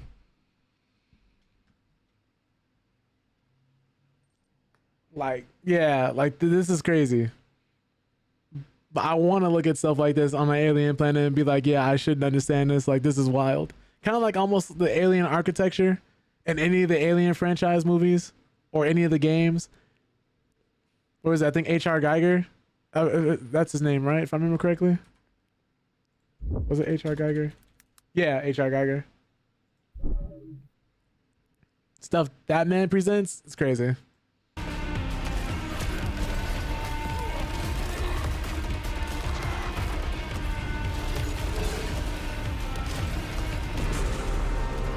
Like, what is that? That's cool. Like, so far this game is looking great.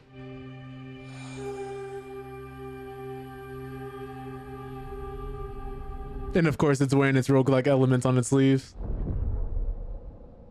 If I remember correctly, in Returnal you play as a woman who crash landed on a planet and had no idea what was going on and what you were experiencing. And the game actually plays with that. Like, it does a really good job of doing so. It asks you a lot of questions and gives you different ways of figuring out what it is going on and slowly unraveling a mystery. It's designed for some fancy restaurant in Europe and it looks like something straight out of Alien movies. Oh Lord. Now I don't know if I go in a restaurant looking like that, but like an amusement park or a haunted horror ride. They knew what they were doing. Hold on. Look at this IGN thumbnail, right?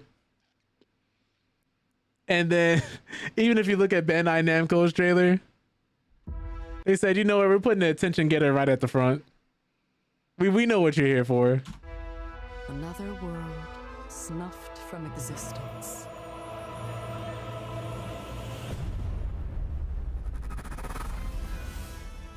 They said we got to give the people what they want. Our focus, our true objective, is to save this world, our current world. Need I remind you that tampering with history is strictly forbidden? Oh, we got transformations now? That reminds me of The Darkness, which is a criminally underrated franchise that most people should play. Darkness 1 and 2 were fire. It's time I faced my past. Let's go. He said that's Marvel Rivals right now with the new Hella skin. They just opened up the game to see what was new and dang, yeah. Gooner Rivals.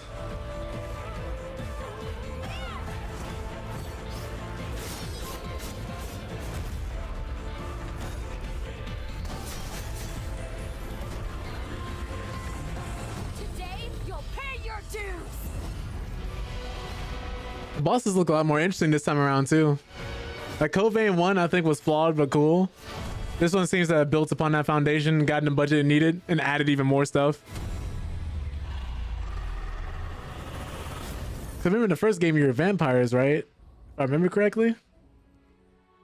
But this one's coming out in January.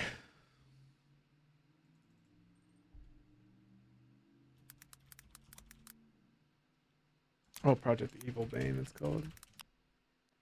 Need to get $20 somewhere right now to get in and play not one-handed. Oh Lord. Netmarble, they've made other games similar to this one, I think. This one's called Project Evil Bane. Brought forth by the Archdemon. Demonic armies and heretics. This actual design is horrifying. Faces of men.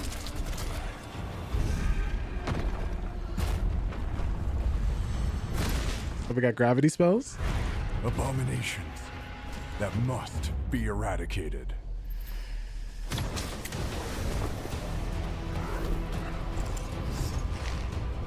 With the power granted to us, we'll avenge our comrades and reclaim the kingdom.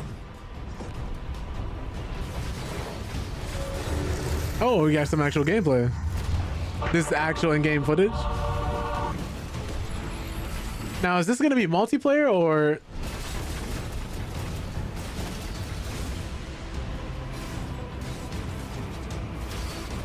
What if this is like a hack and slash RTS action RPG hybrid. That would be crazy. It's probably not any of those things, but that would be crazy, right?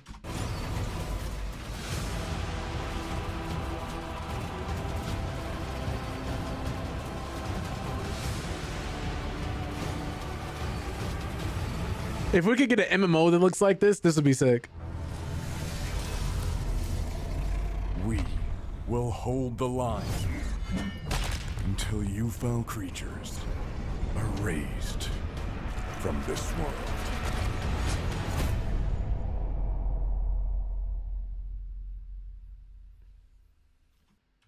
Oh man. Yeah, let me. What is that? 4-player co-op action RPG. Well, I was on the money with action RPG. Here it is on Steam. Doesn't have a release date yet, but it'd be a 4-player co-op action RPG. That's cool. Hope we get to see that sometime soon. All right, our last 2 trailers of the day.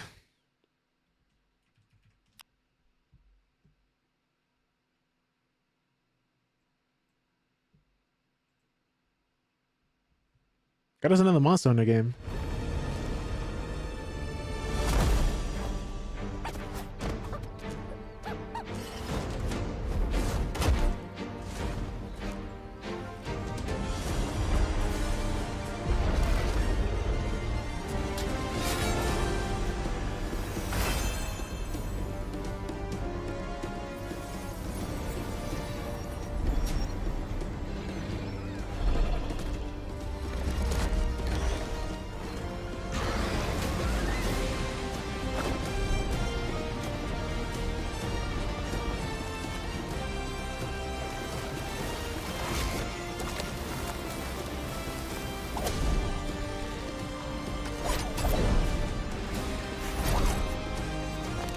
What quality replaying is that?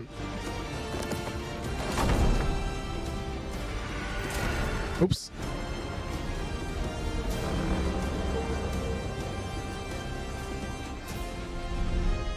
Oh, that's the whole trailer? Okay.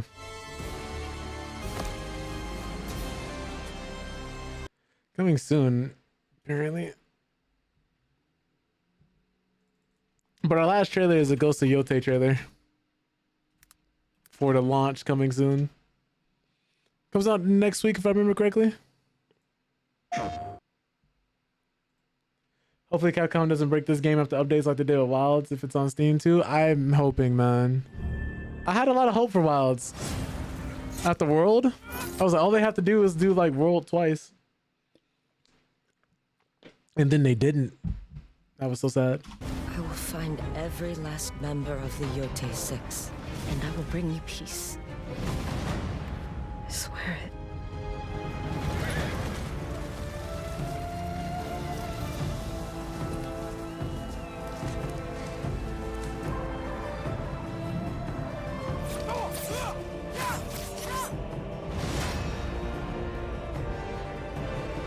Creatures such as you and I can... Oh yeah, the thing about Monster Hunter Wilds is that the performance when it dropped just wasn't great, and a lot of people, those initial first impressions, they're not going to come back. Not to mention everything else that went on with the game. The lack of content, just people were saying the game was too easy, and now they're trying to essentially play catch up with what the game should have been upon release. It's just a lot that is going through right now, almost to the point where I won't say it's stagnant, but it's not in a state where many people are happy with it. Like, it's in a bit of a rough spot. It's having that rough patch. If they're able to get through this, I do think the game will be great. But if they can't make it through this, it'll be stuck being mediocre. Not resist the call of revenge.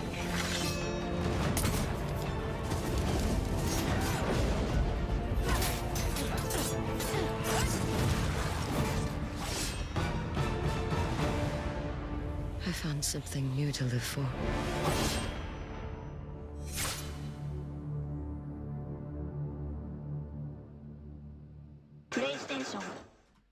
Well, I'm excited for that. I'll probably be buying that sometime soon. I don't know if I'll play through it on stream. Maybe after we're done with Dying Light, I might play it on stream, but don't hold me to that.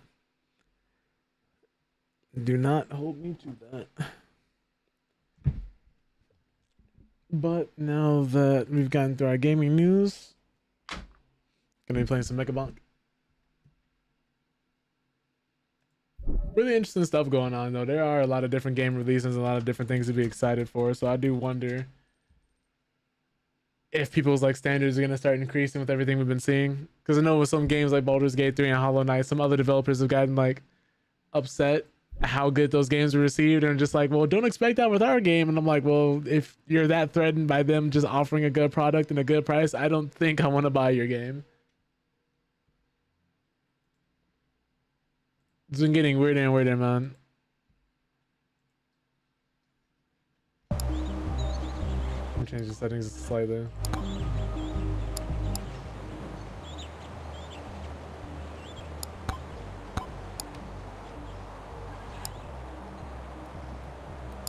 Here we go.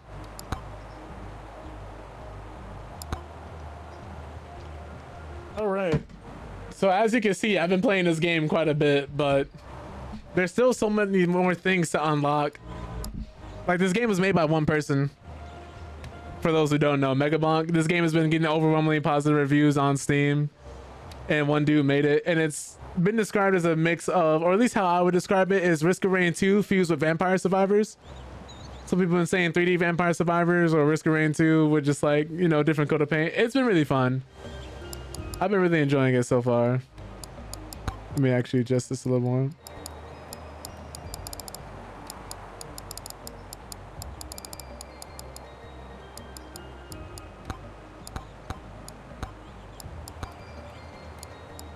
Ooh.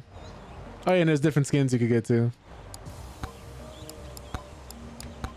Right now I'm playing on the 3rd tier because you can actually unlock more and more difficulties to get more money for your characters and stuff.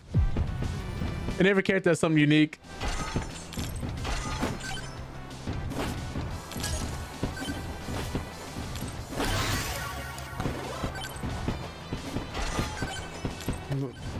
I like quite a few different characters, but the monkey right now I think is the one I've been running the most. Just because his bananas are overpowered almost. I won't say overpowered, but if you can get more and more to get thrown and get another item that does ricochets, they'll do a lot of damage really quickly.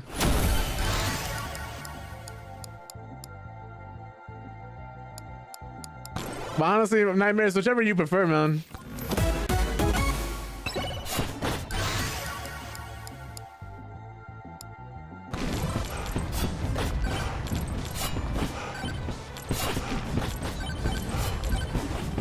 Hey yo, what you trying to say, Emerson? What you trying to say, bro? Don't be shy. Speak your piece, King.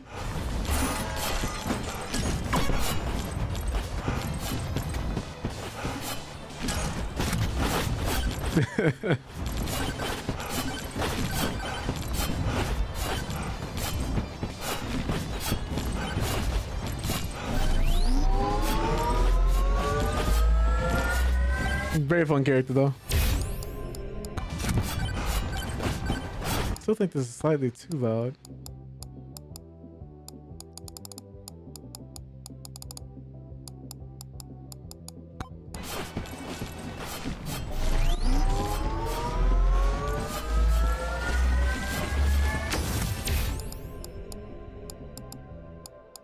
I want more movement speed, but I also just want like more projectiles, so I'm gonna get another one of those. Yep, there we go.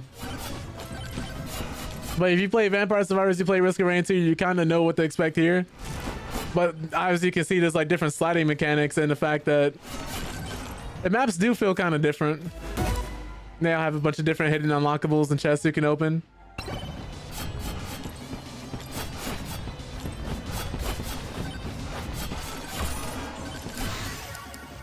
Oh, give me that. And in these shrines, like everything's just kind of colorful and in your face, the same way like when you do something in Balatro, there's a bunch of different flashing lights that go off.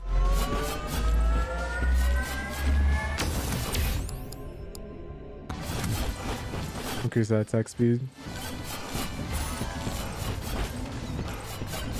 So like, yeah, here's what happens if I open a chest normally.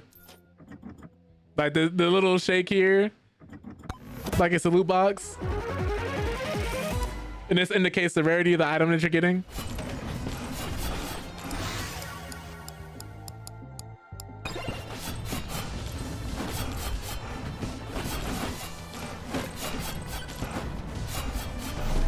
And then there's even bosses you can fight, symbolized by the teleporter over there.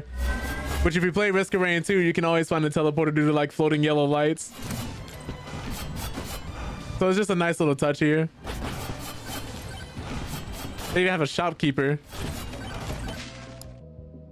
Ooh, look at that. I'm too broke to afford anything right now. Art imitating life right there.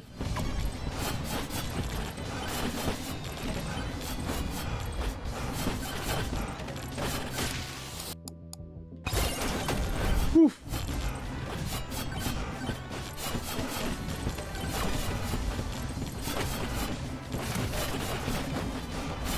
Every level is timed, so instead of like spending 30 minutes while you're in Vampire Survivors, you only spend 10 minutes maximum here. If you just want to like do a run and get off. Otherwise, you can keep going through teleporters and keep going. We got more XP gain. And I mentioned the game is less than $10.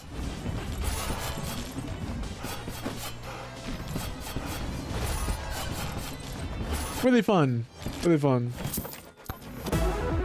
Ah, it's just green. Oh, there's a Minecraft? Oh, it's crazy. But like, even just the little touches, you can tell this person really put some love in here.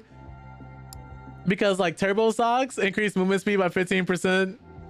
The more I start beatboxing briefly. Like there is some character to this game.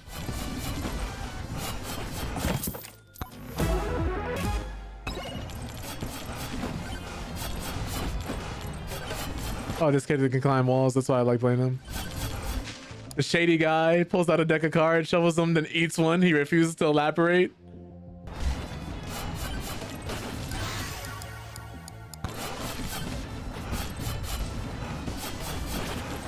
I was just telling people, I was like, the only thing I think this game is missing or could like really elevate it to even a higher level is just multiplayer. It'd be extremely horrifying to balance, especially since the developer is by himself. But if he's ever able to make it work or balance it, I think it'd be dope. I'm not grabbing any of these. I'm gonna go back to the other shop.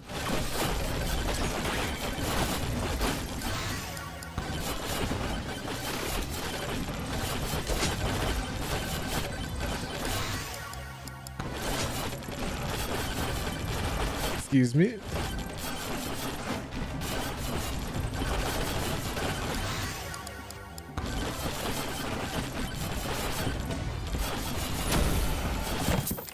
Ooh, what we get? Tactical glass is 20% more damage to enemies above 98% HP. Okay. But just imagine how many like good ideas or how many different games got put on the shelf because the person doesn't have the resources, the time, or like the energy to actually go through and make the game that they want to make. I'm not saying every game made by a solo developer or any developer is good, but how many more people would make this if they had the time or ability to? This song played earlier. This song played earlier too. Oh, because it's not on shuffle.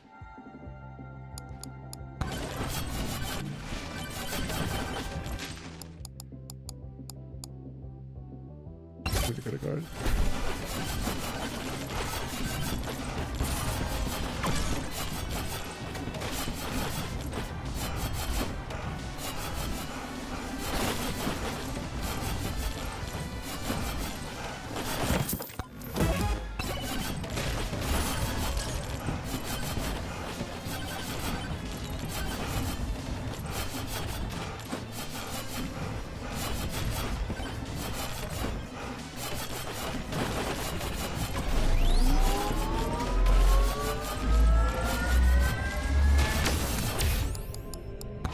Do an extra projectile count, please.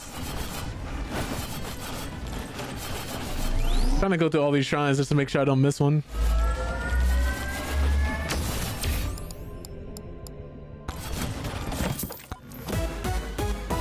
Ooh, a legendary item? A giant fork. You can eat so much spaghetti with this bad boy. Also, crits have a chance to become mega crits. This is what I mean. There's like little things like this. You don't get this in AAA games.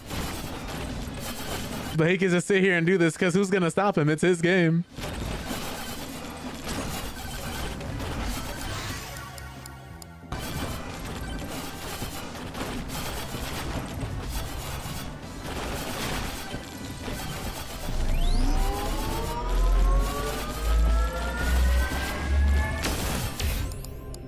Give me some lifesteal, why not?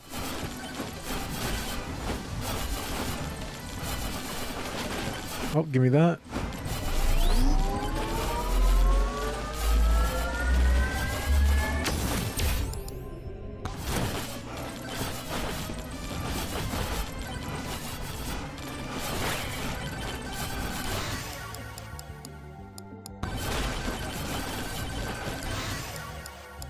Give me the cooldown.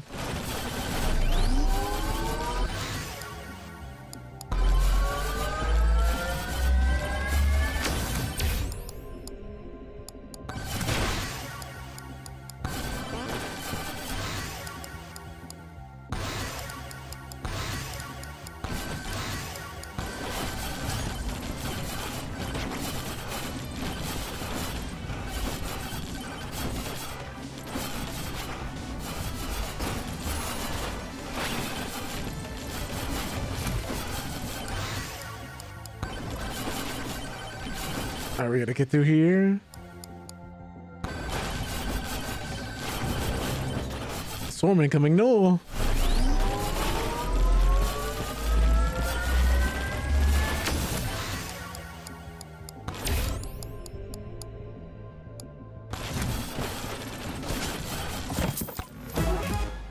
Moldy cheese. 40% chance to poison enemies on hit.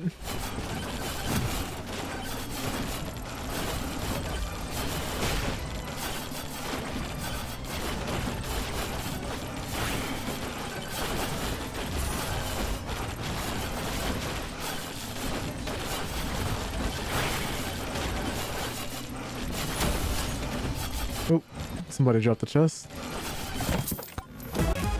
More moldy cheese? No.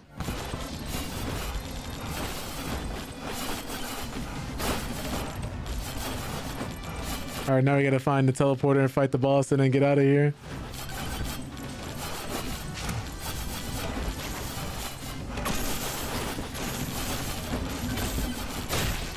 Thought I heard a chest.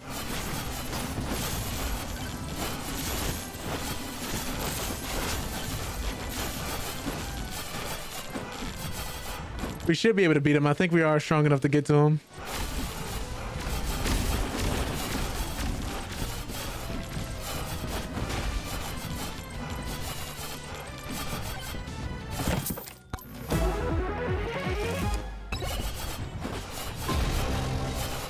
Gym sauce is literally just steroids. Oh my god, we're chunking him. We're gonna beat him too fast at this rate. I need to go grab the shrine.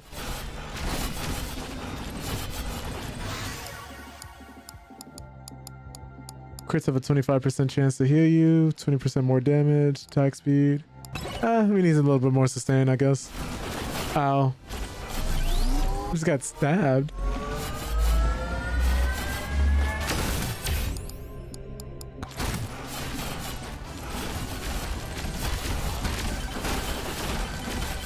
Ooh. Please.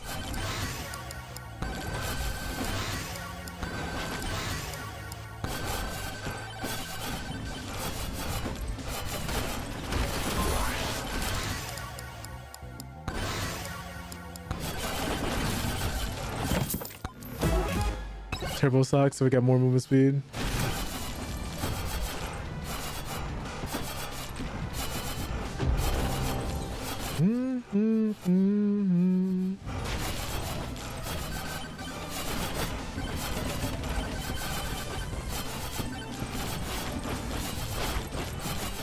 I need the stone golem to just teleport over here so I could kill him.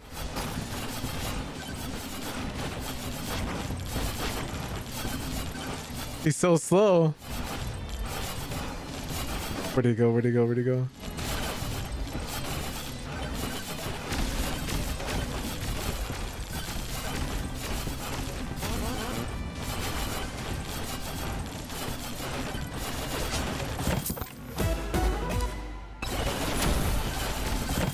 All right, now we can go through this.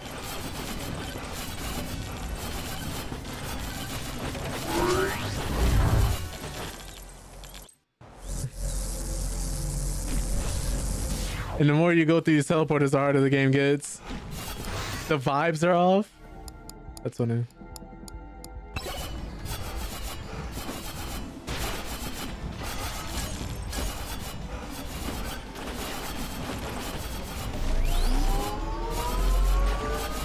This combines like all the addictive elements of a roguelike, where you can just get in and out of a run very quickly, become very powerful very fast, start unlocking things, new builds, get items.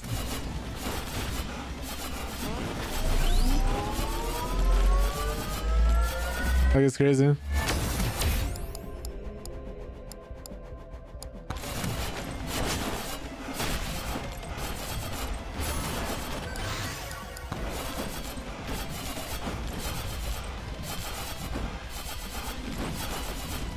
And the monkey characters, I forgot how good he is at climbing.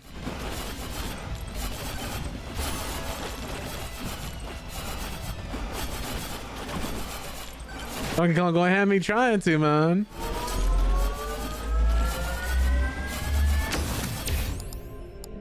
More damage, I need that.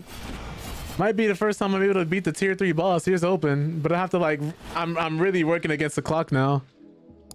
Overpowered lamp, you got money, I got not stolen goods. So world though. Pawn taking damage that will kill you. Freeze time, breaks out the one use. Hey. People think I'm Donkey Kong, but I'm really Dio.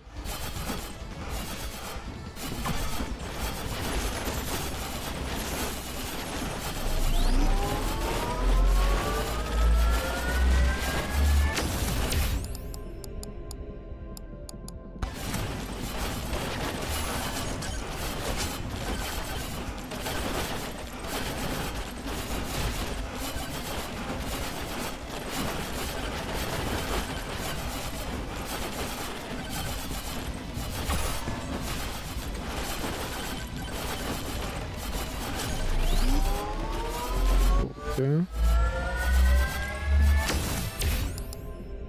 Lifesteal, I'll take that. 12% lifesteal, I'll take it. And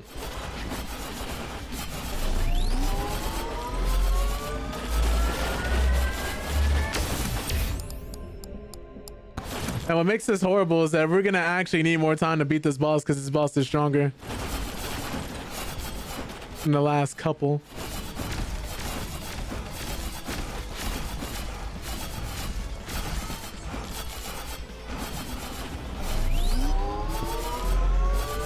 I'm trying to get these as soon as possible. More lifesteal, I'll take it. Are we gonna unlock tier 4? Is there a tier 4? Oh yeah, there's also golden chests you can find that you don't have to pay for.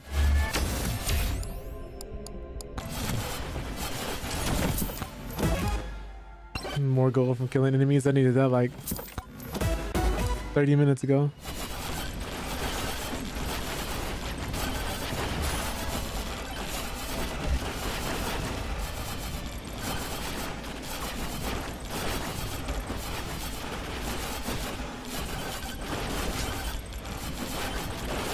I'm like trying to scour the map and bunny hop my way across so I could just find everything.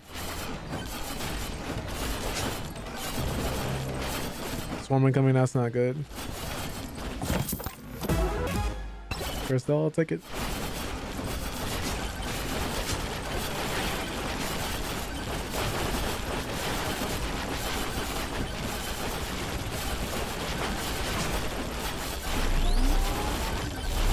Appreciate you, Don. Thank you. Oh! I could actually die here if I'm not careful.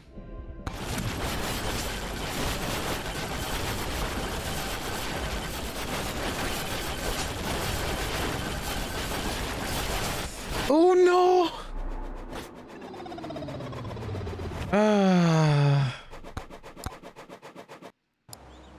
Unfortunate, man. That was the run. That was the run.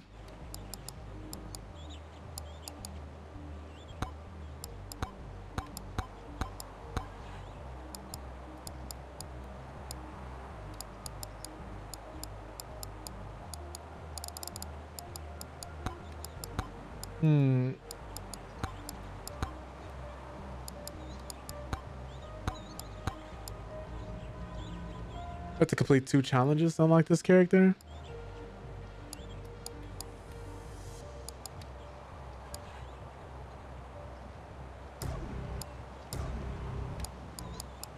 I'm gonna try it again. We had that. Like, that was it. I just got stuck there.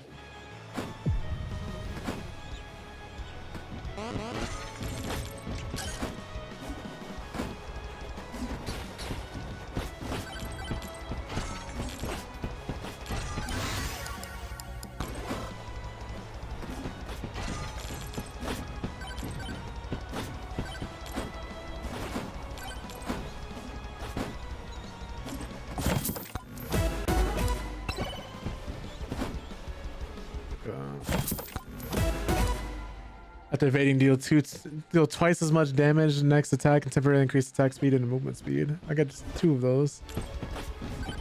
One of the items stack in this game. I think they do.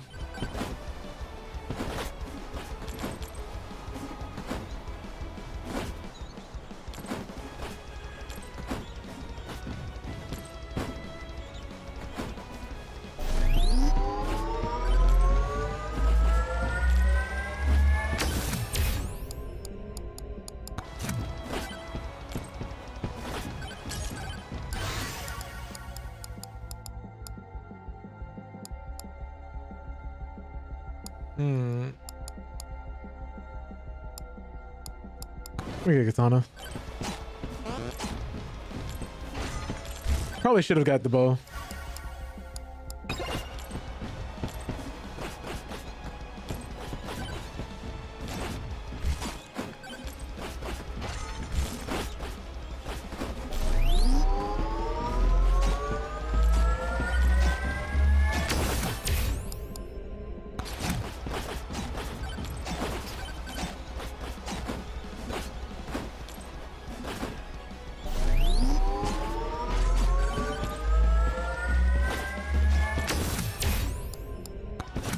The damage.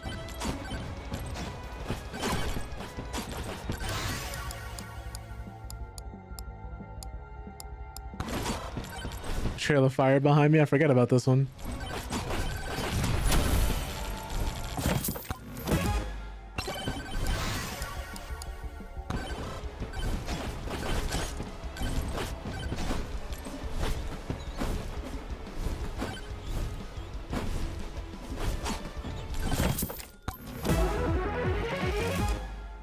Hey, more damage.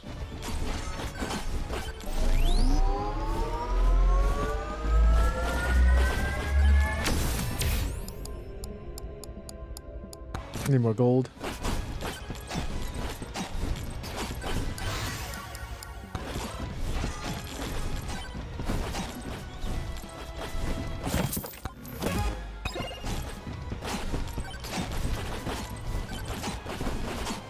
Can't die this early.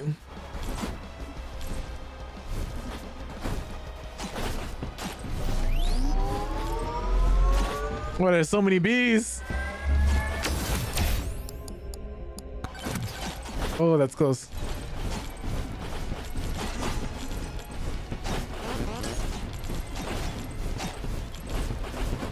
I'm actually gonna die if I can't find any health.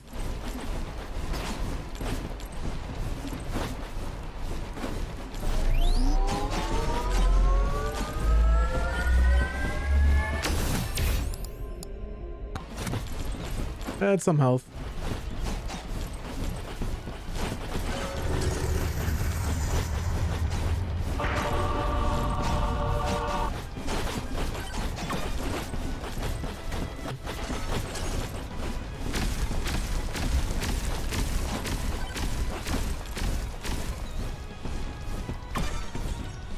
Oh, thank goodness, some health.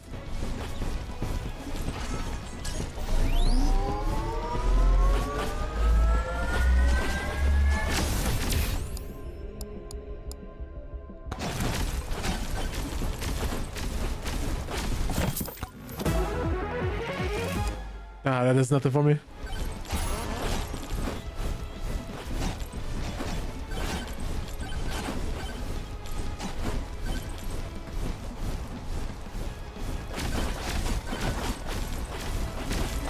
don't know how I got out of there. Gotta run good chilling today. Hope you have a great rest of the day. Hope you do the same, Shaggy. Appreciate you popping in, bro. Thank you so much.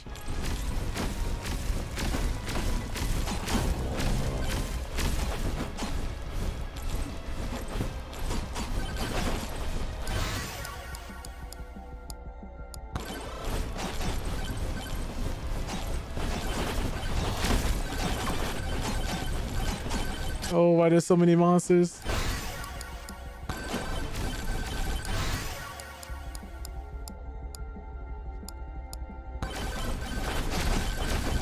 Oh yeah, I heard about that, Nightmares. I think we had talked about that too. Not today, of course, but yeah, they've been doing that quite a lot. I remember when they shut down their servers in Korea, which I was actually kind of surprised about. South Korea specifically. Oof.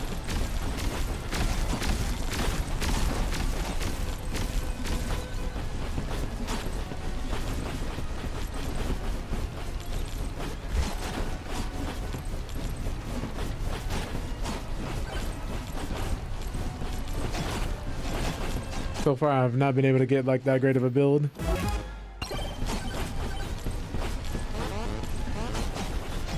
Especially because I haven't been able to like stop and get anything. I'm broke.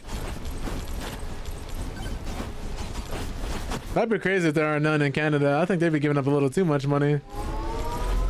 But of course, I wouldn't be fully surprised because Twitch hasn't been profitable for Amazon, and Amazon is all about like maximizing their profits. Is one of the reasons they bought Twitch, with the hopes of, I guess, of turning the site profitable. Maybe they didn't even know it wasn't profitable. Because that was the case and they got finessed, but that's still funny to me. Okay, cool.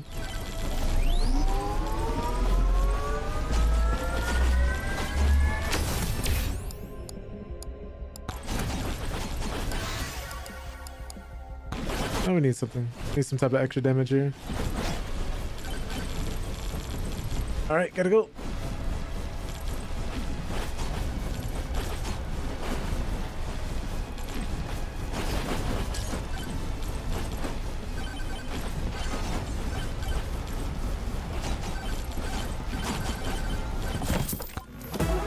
What do we get? Turbo socks. I mean, I guess I'll take it. More movement.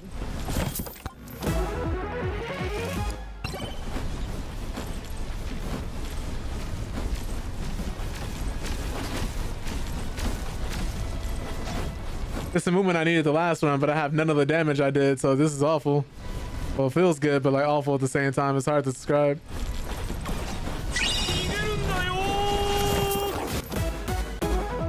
Oh, what we got? What we got? What we got? Okay. Not the worst thing. Release toxic damage upon taking toxic barrels upon taking damage from enemies. We poison everybody around us.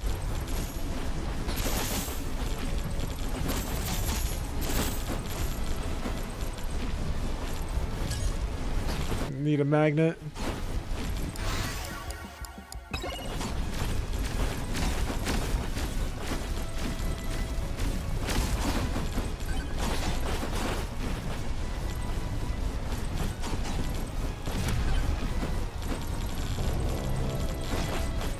Oh, I use that and then the swarm starts spawning? Cruel.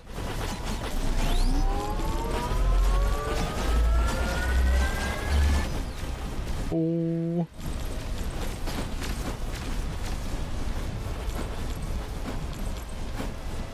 Please, I need a magnet. Please, I just need a magnet.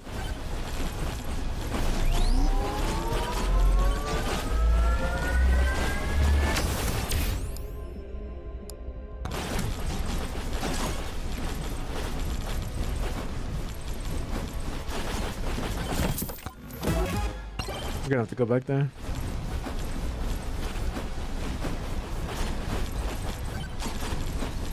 Oh, magnet. Cool.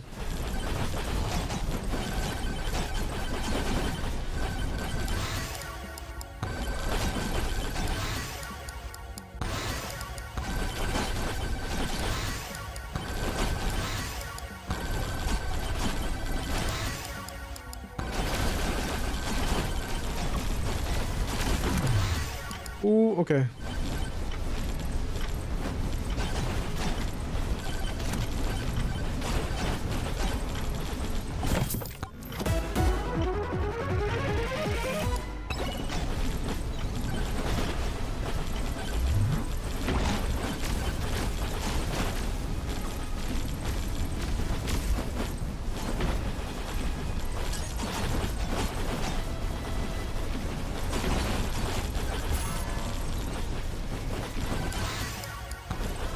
Kind of doing everything I can and I die.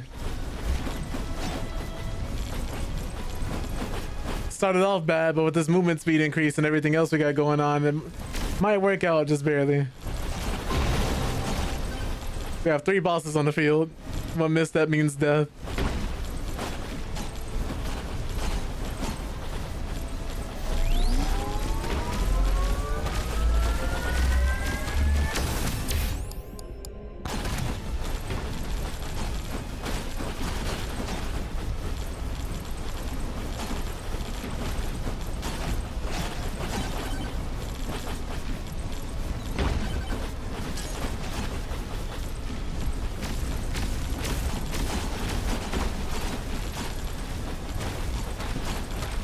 To say where the actual boss is at.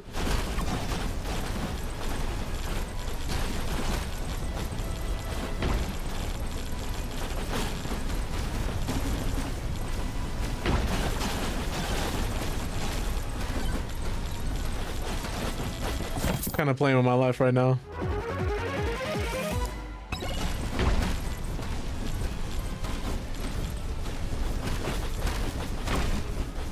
Okay, cool. Where's that one power up? There it is.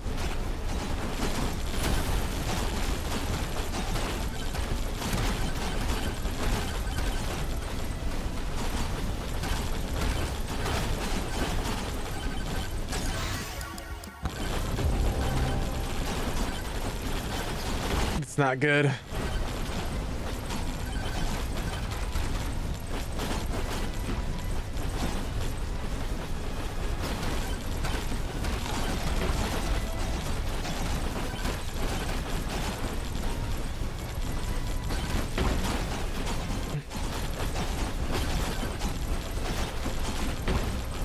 Come on, come on, come on, come on, come on.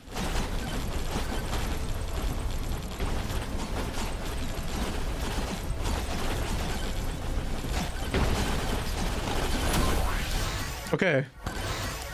Killed everybody.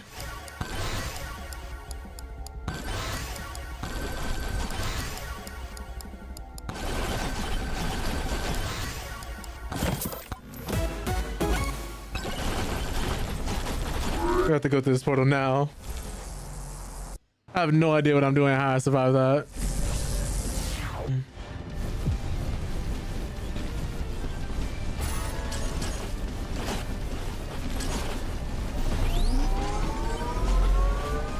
I wasn't even able to grab the other chest, unfortunately.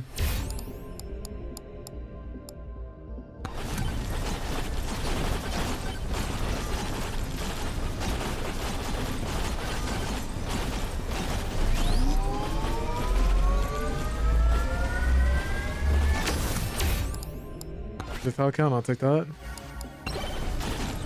More damage, I'll take that too. I have like the worst luck with these chests right now because I keep getting uncommon items.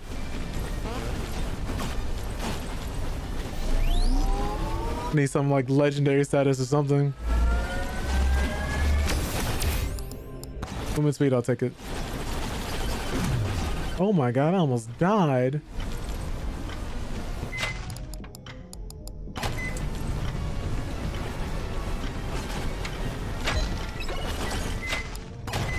Have to clone this item a few times. Can't afford it. No, I'm broke. Oh my god.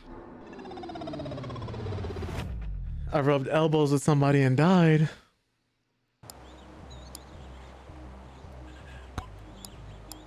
What is it? We have to like clone one of the items a few times.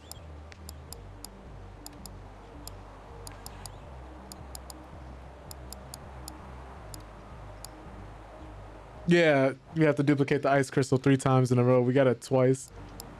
Let me try somebody different.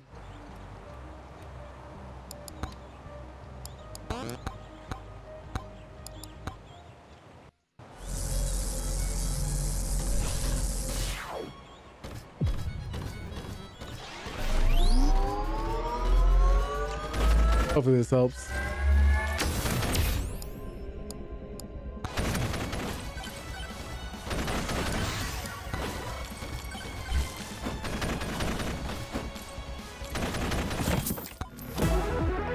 What we got? 15% more damage to elites and bosses. I'll take it.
I guess we'll take the moldy cheese.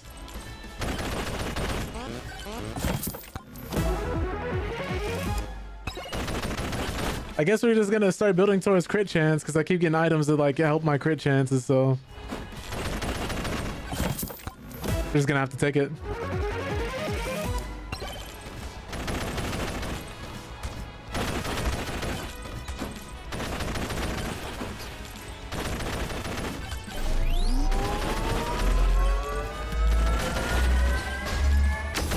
He's trying to shove me out.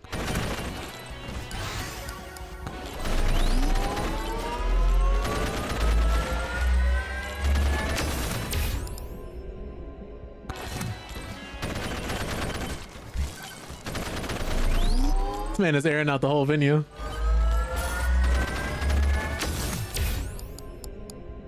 I guess we'll take more crit damage.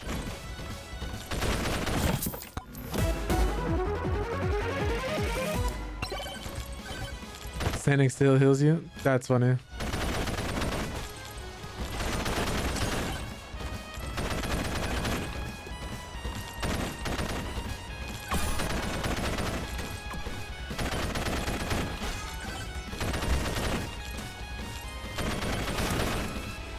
I will definitely take this. Up.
Oh no.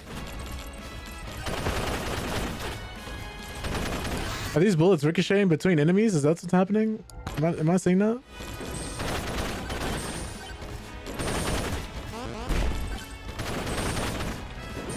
Jesus, I think that's the fastest I've gunned down that boss. And he only dropped green? I hate him. Took more resources to kill him than I got a reward out of it.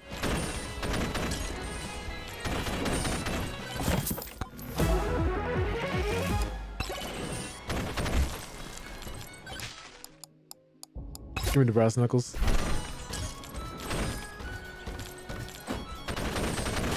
Oh yeah, they do ricochet between people. That looks really good then.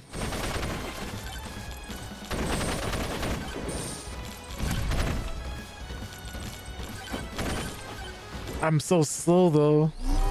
It's the only issue about playing a character with low movement. It takes so long to get anywhere and you are on a timer. It's like they can hear me, man.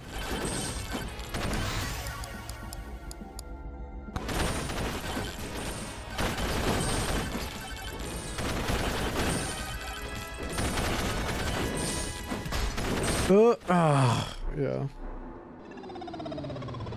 Got stuck, unfortunately.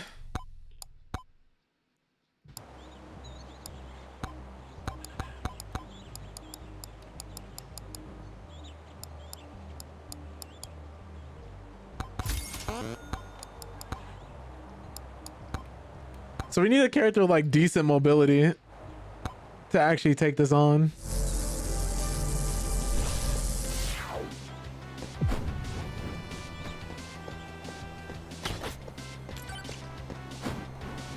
Unfortunately not Tony, and that's mainly because I think, well, it was made by one person. I don't know if he intended to ever have multiplayer. I'm hoping it's like somewhere where somebody makes a mod, or he just like comes back with an update and adds multiplayer. But that's the only thing I've been saying this game is needed, is multiplayer. That's the only thing I think this game is missing.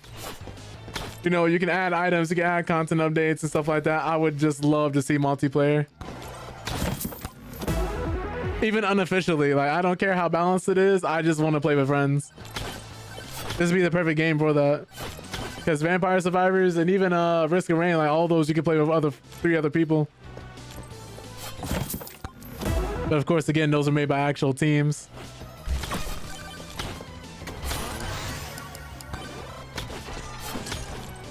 I imagine I'm just running around here shooting all these goblins and one of my friends is in the corner getting mauled.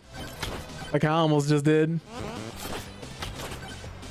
Like as slow as everything looks, don't let it deceive you because this game gets very hard very quickly.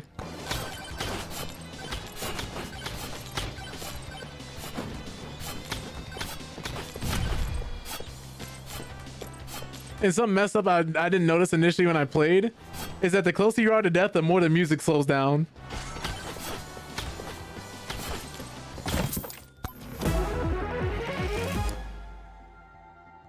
More gold. I guess that's cool early on. I'm trying to get some damage though.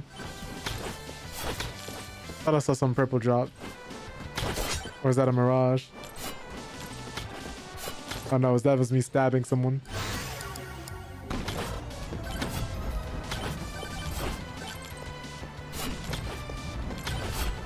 What you got for sale? Don't want to buy any of that right now.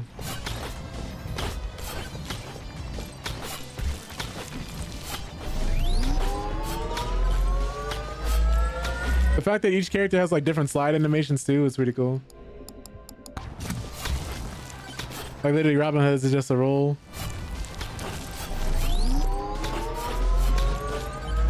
And this Robin Hood's apparently steals from the poor and gives to the rich.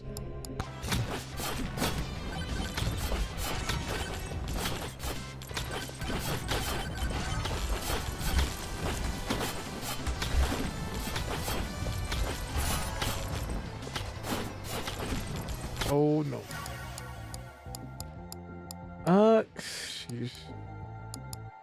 Let me get an aura. Turbo socks, thank you. You know, it's funny because as a kid, I used to hate getting close to Christmas, but now, like, if someone buys me a nice shirt and some nice pants, or like even socks, I'm just excited to get some now.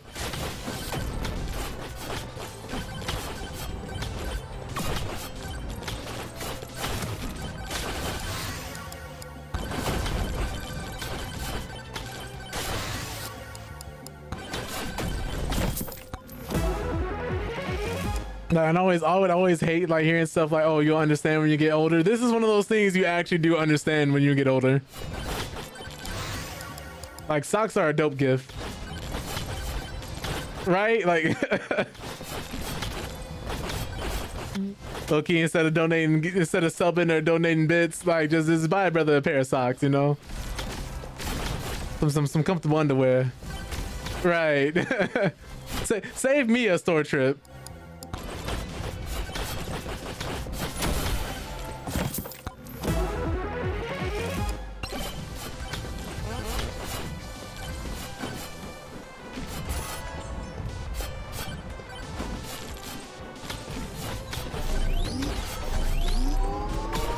Like when I found out they made compression underwear, I was like, oh, it's over.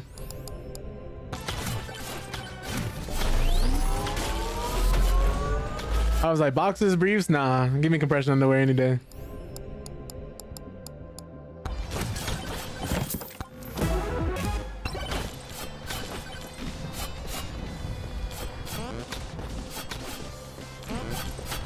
Like, there's no reason athletic wear is super comfortable but as expensive as it is.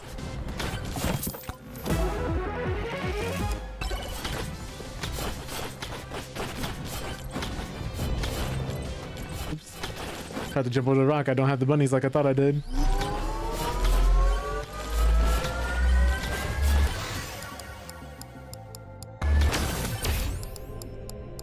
I guess we'll get a little bit of lifesteal. Lifesteal goes a long way. I think there's always things I'm a sucker for in certain games. Like if you have a class or a character or an ability with lifesteal, like I'm in there. If you have like a pet class or summoner class, I'm in there. Like necromancer, any like summoner, pet tamer. I just like using classes where you can like summon people, poison a person. Cause imagine like you're about to jump me, like in Borderlands 4 when I'm playing Vex and someone's jumping me.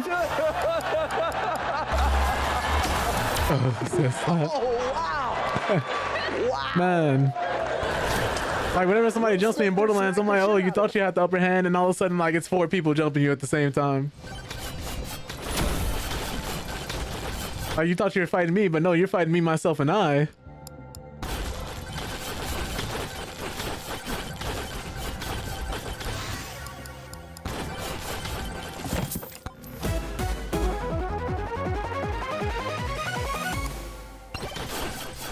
That's like if I ever lived in the Naruto verse, I would never have beef with Naruto. Because what do you mean you could just summon like 1,000 niggas at the same time?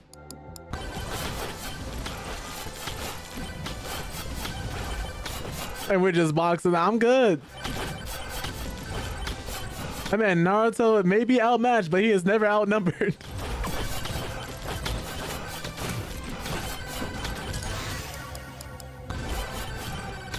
I see why the Ninja Warriors stopped when they had him and Sasuke running the village. Like, I'm good.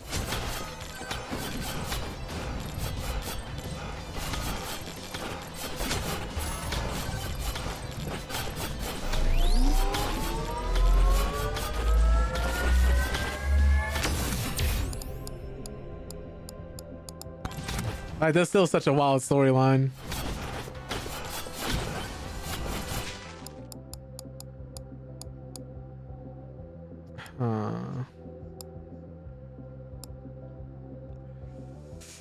Ah, man, this is 3 legendaries, no refunds, no receipts, no witnesses. Shady guy shop. So we can get an ice cube, which 20% chance of but burn is so good. I'm gonna take the burn. Even though it's a lower percent, I need people to die.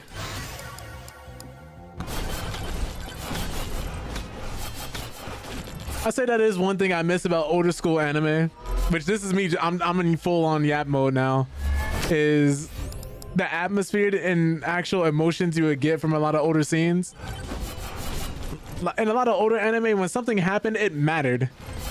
I'm not saying that this isn't true for newer anime, but when somebody died and when somebody made an appearance or something big or dramatic happened, you got to sit in it for a little longer compared to how it is now.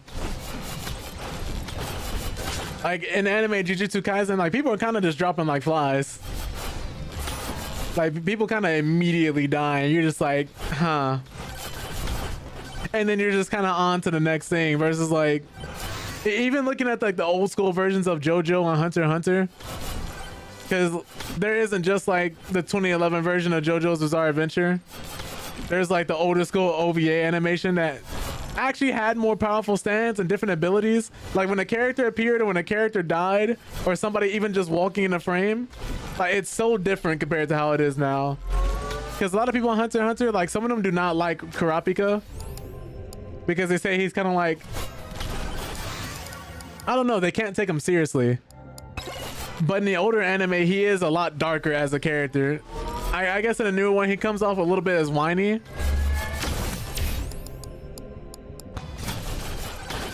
And a lot of people forget, like, characters like him and Hiei walked so Sasuke could run. Like, when their clans were murdered, or like when they were being edgy, like most people forget, they built the blueprint. They were there, like that was them.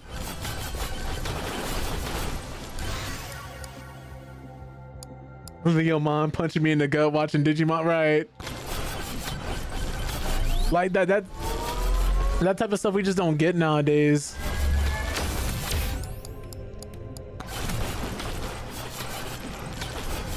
Cause like I went back and watched some of the old school Hunter x Hunter 1999 version, and they had a lot more outfit changes. Like you actually get to see like Gon, Killua, Leorio like hanging out with each other more and more, spending more time with each other and like talking about just their different goals and aspirations. And you can see them bonding, which is why moments like when Gon, you know, does what he does and them separating or them going to different spots, it feels a little more emotional. Like it has a bit more of an impact. Or that one dude from Digimon who was running the fade with Digimon. When he was punching Digimon in the face, like, you know, Ash tried to fade Mewtwo, and as admirable as that was, this man was built different. Like this man was actively punching Digimon in the face and doing real damage. I'm over here just watching. I'm like, he needs to be locked up, bro.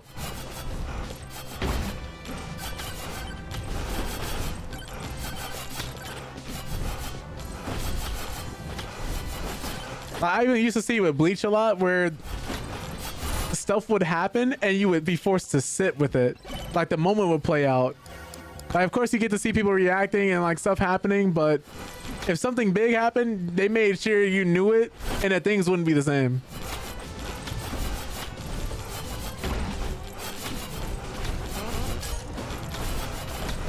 Like if you're watching Yu Yu Hakusho and one of the like last villain Sensui, when he first appears, it's a bit of a tonal shift because like he pops up just outside, like you just randomly happen to see him during like a murder, and then all of a sudden the show gets turned on its head.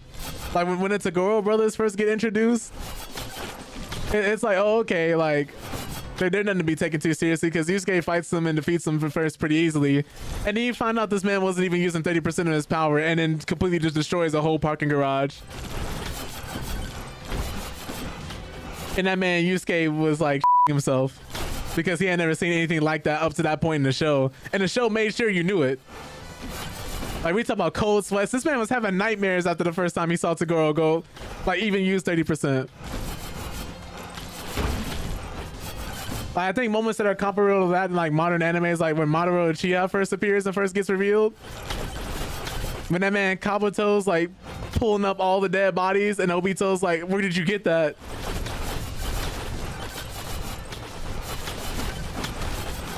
Or like when he's pulling up on a whole the Shinobi Alliance by himself.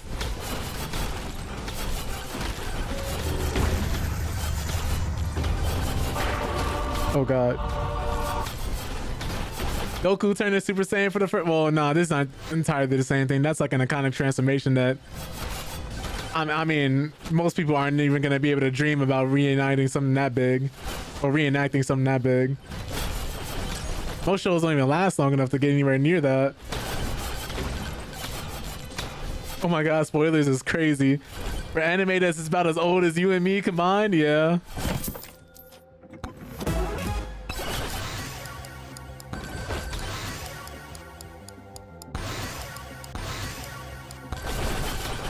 Like, you know, you still can't spoil Breaking Bad technically because there are some people who still haven't seen it and still want to watch it.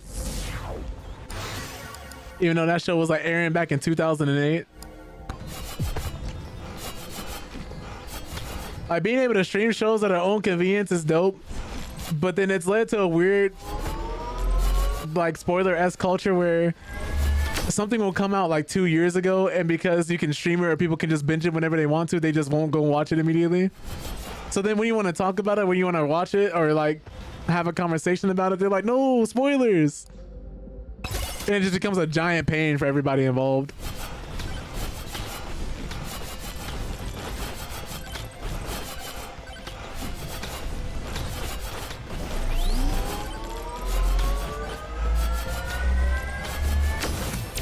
I graduated high school in 2016, and Breaking Bad, like what, aired in 2008, 2009. I don't know when it officially ended, but even then, like around that time, people were like, you still can spoil the show.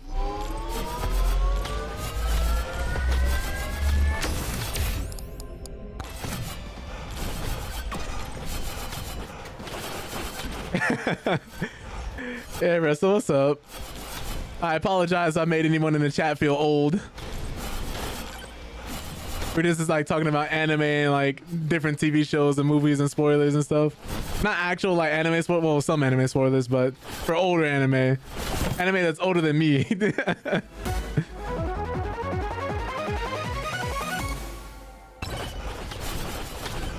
I mean, I'm gonna have to start adding disclaimers for like moments like those, because I am not beating the ageist allegations like ever.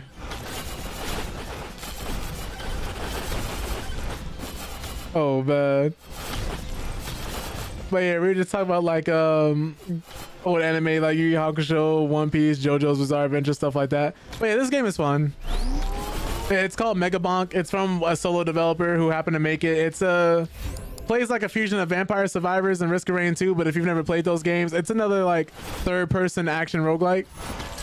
You go through a level, get items, get stronger, finish a run, defeat the boss, and then rinse, repeat.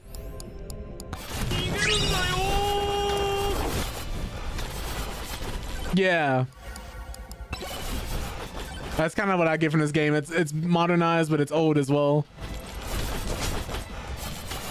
Oh, sheesh, what time is it? What's to say? I'm over here yapping. I'm losing track of time. But it's very fun.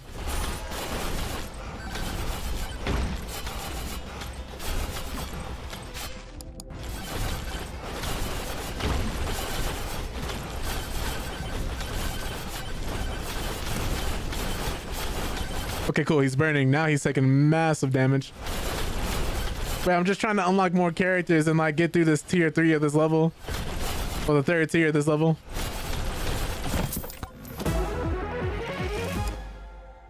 Jim Sauce and it's just steroids. Oh lord.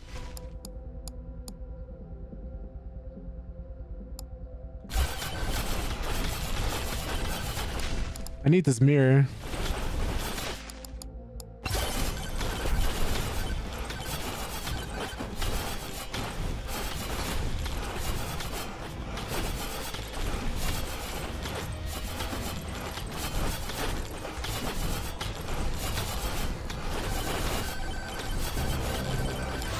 Another swarm coming? That's not fair. Please.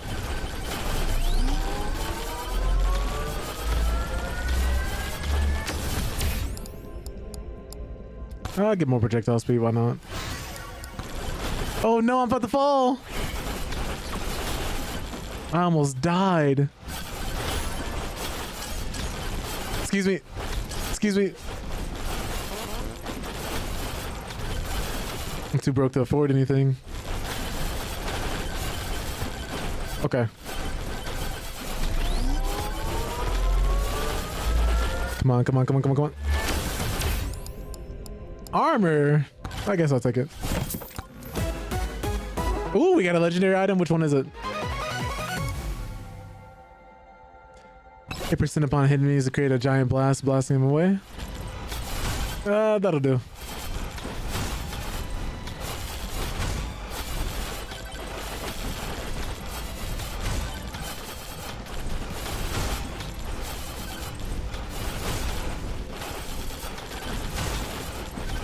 That is really handy in a mode like this. Oh, speaking of JoJo, we got the Zoroto item. Instead of dying when you like take a hit that could kill you, you freeze time instead.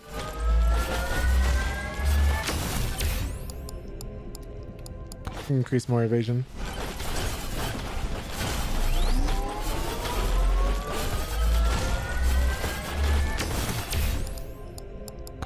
I'll take it. Anything to add some sustain.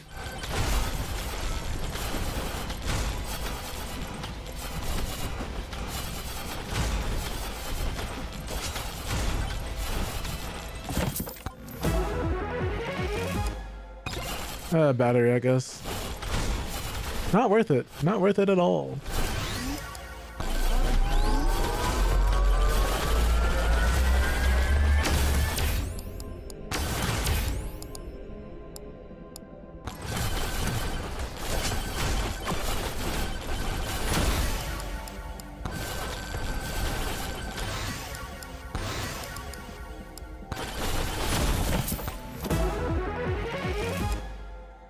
Okay.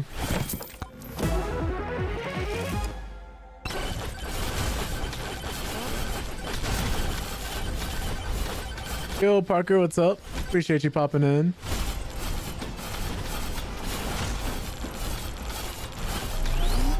I'm just currently fighting for my life. I need to actually go activate the teleporter because I don't think I'll have time to do much of anything else.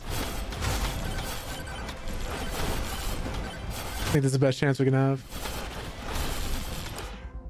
Ooh, coming in here to beg for follows. I'm sorry, you gotta go. You know the rules, and so do I. Say goodbye.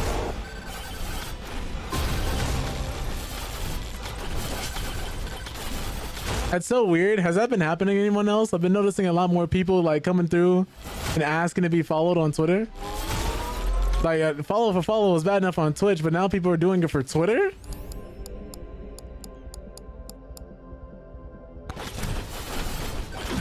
Oh, almost died. That's so weird to me.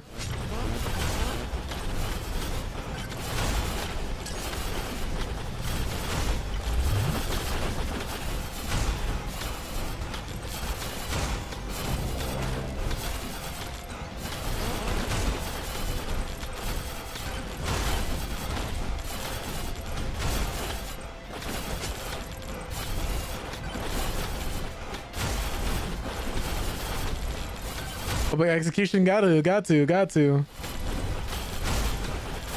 And like just to entitle him and be like, I followed you, please follow me back. I'm like, nah, I don't even know who you are.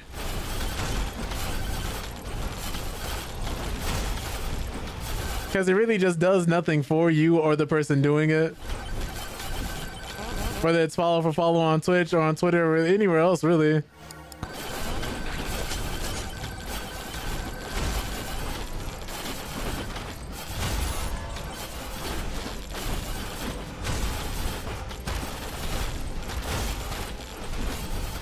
I already know what you want. You just want that number.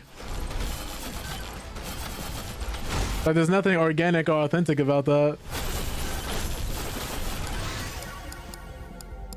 Jeez. Need more damage.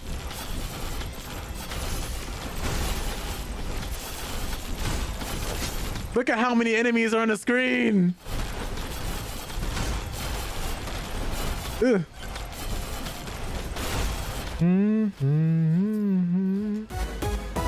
Legendary item, help me out. I guess.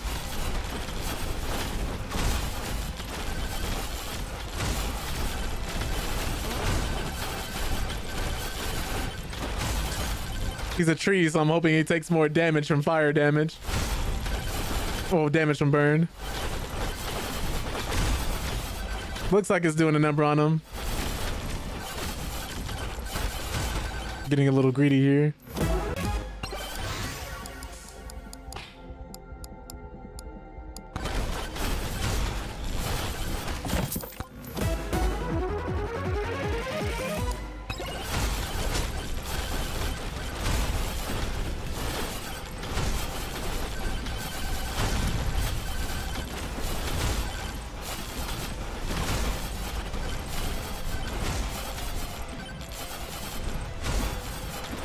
Could have sworn I saw a magnet over here. I did.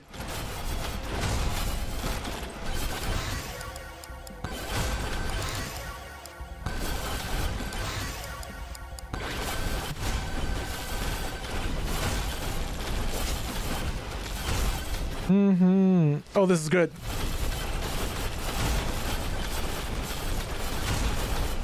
"36 seconds.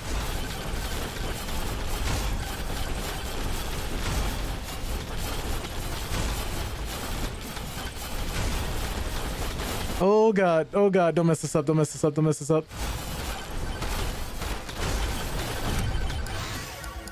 More damage. Oh, thank goodness.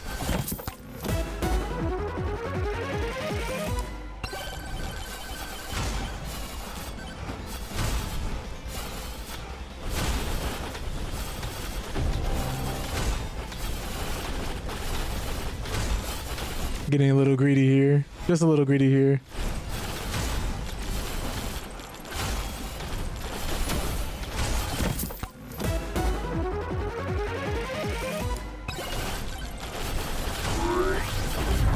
All right. Oh god, there is a fourth tier. Oh no, wait, no, this is the third one. This is the third one. Can't count. Okay. We need more movement speed. We definitely need more movement speed. First time reaching the actual third tier. This looks horrifying, by the way. So not only do you still have to go to the first 2 tiers on a higher difficulty, but you have to, oof, okay.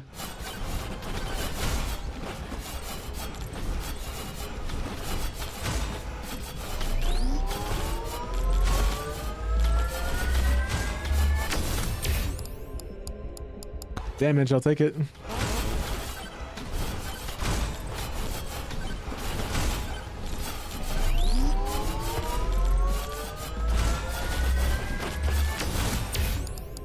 Attack speed, I'll take it. Need more damage, I need it now. What you got for me? I'll take that.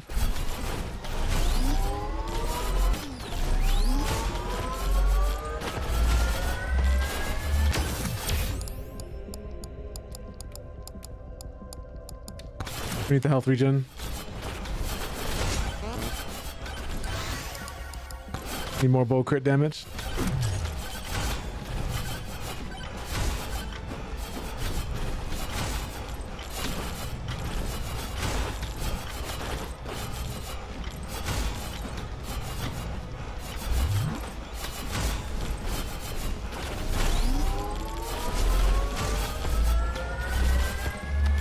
Another stone golem?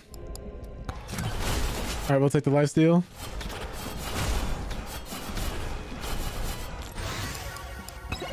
More movement speed, never a bad thing. I'm broke.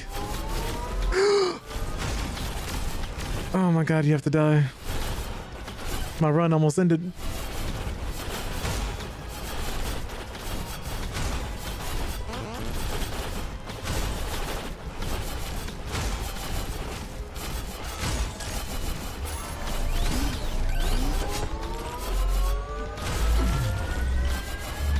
That one attack almost killed me.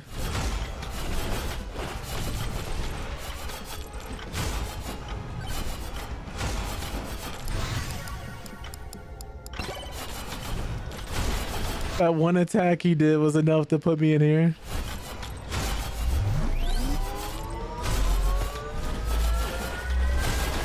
I didn't want to use that yet.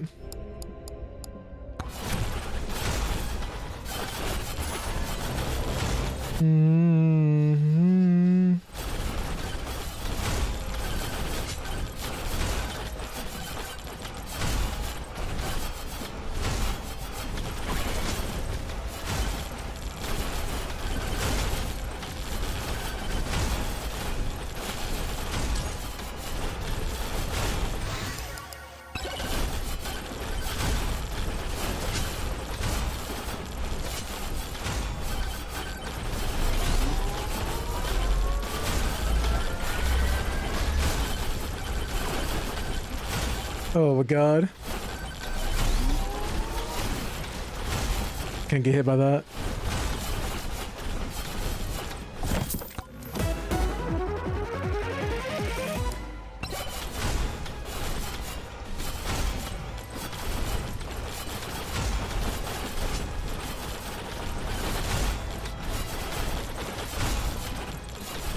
Why aren't they attacking the salesman?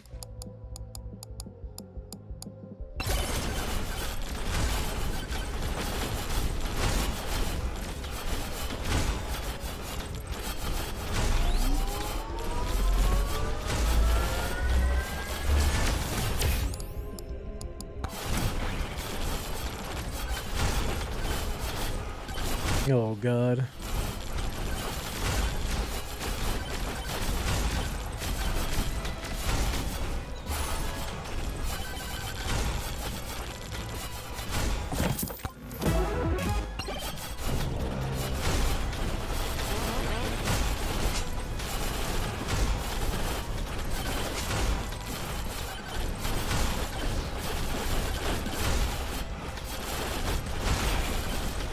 Okay. This is really chaotic. Like, I didn't think this is what tier 3 is gonna look like.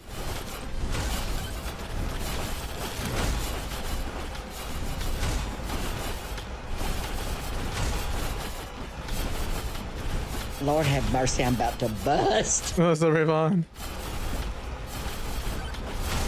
It's crazy. Like, just the sheer scale of this game is really impressive. Look how much, like, is happening.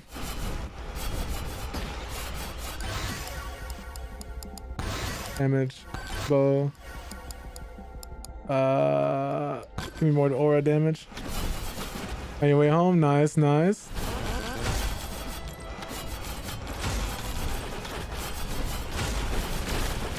Hey, you know, happy Friday, you know. Over here, I feel like I'm trying to box Satan. And his homies are here, and they're getting ready to jump me. After telling me to come outside, they weren't gonna jump me.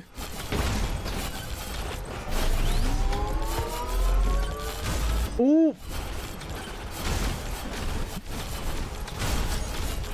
He said, come on, bro, no one gonna jump you. Just be one of the ones, that's it. Almost got body shamed.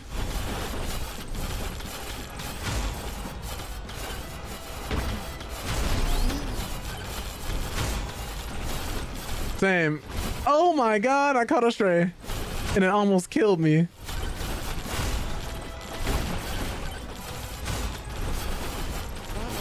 I don't even want to see what this next boss looks like. Addiction going strong? Trying to be. We're in tier 3. Oh, it's just me and you? Bark Vader? 7.8 million HP? Sorry, I'm supposed to be preserving my voice, but that's still like... At least the bar is moving. What are we doing here? I have 10 minutes to kill you? You got... Oh, 10 minutes to survive, I guess? I can't get close to you.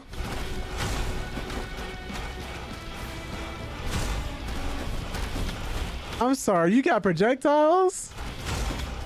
I don't even want to know what happens if that thing hits me. Look at the way it's inching towards me.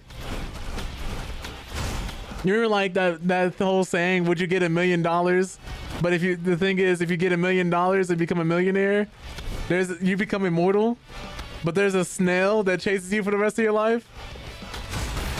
Like, you can't stop it or actively pursue you. And the snail's immortal too. I'm sorry. This man just used Shadow Clone Jutsu on me.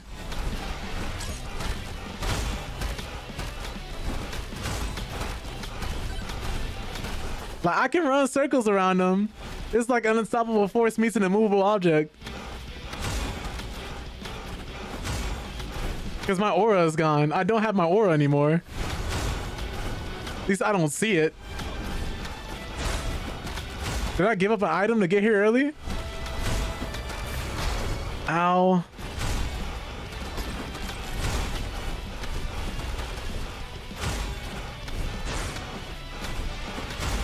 I'm actually losing damage if I don't jump when I do this. Because I deal more damage when I'm airborne.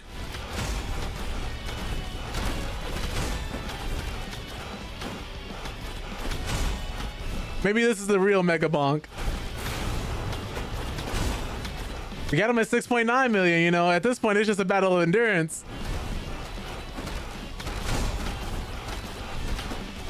We can definitely do this. My hope is increasing every second.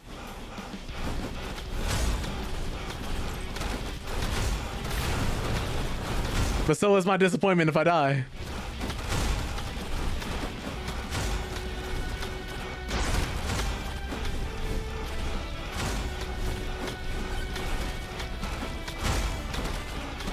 Oh God. I have to do this for 7 minutes and hope I kill him. I think the burn is really doing a lot of the work. I don't want to get hit by that. But I hope you're doing well, Zombie. Is this how you feel when you're playing Hollow Knight? It's gotta be, right?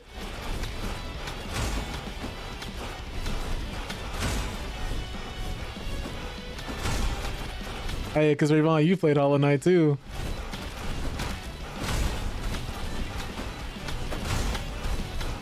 One misstep and I'm dead. I don't know if I have the damage. I don't think I have the DPS to do it.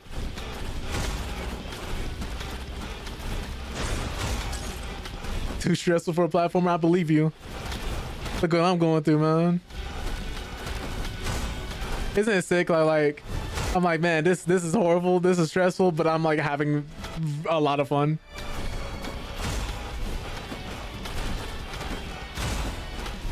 This must be that sense of like pride and accomplishment EA was talking about that they tried to make you pay for.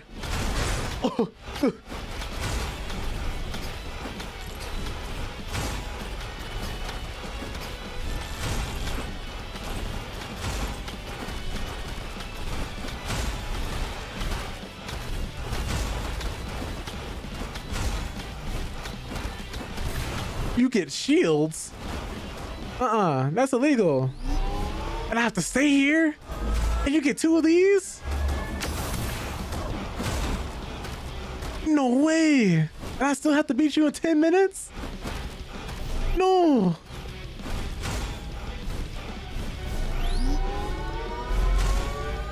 Right hand in the Bible, God can strike me down if I'm lying? He's cheating.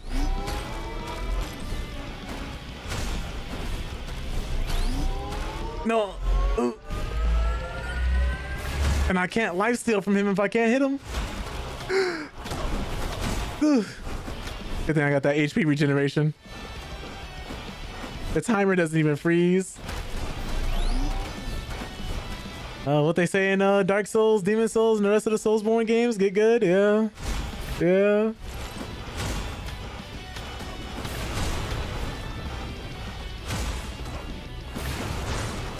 And being that this is a solo developer, you know he had to do this himself. You know he had to beat the game too to see if it was doable. I hate it here.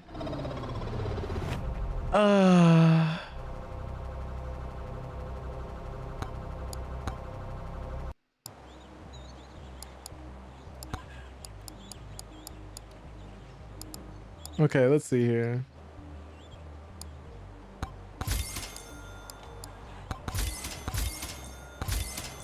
I need some more money for that. I'm gonna go with the speed demon character, man. I'm gonna go with the speed demon character. You know what? Let's put on some challenges because we need to do 2 challenges as well.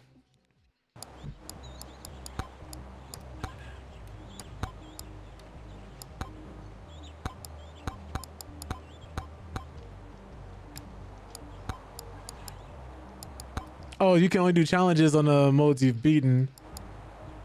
Okay. We're locked in, we're locked in, we're locked in. This probably have to be the character we use for something like this.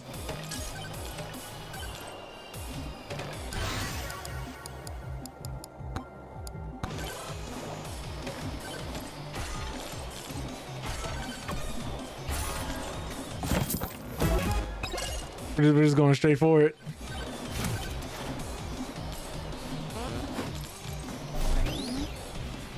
This is my favorite character of this game, though.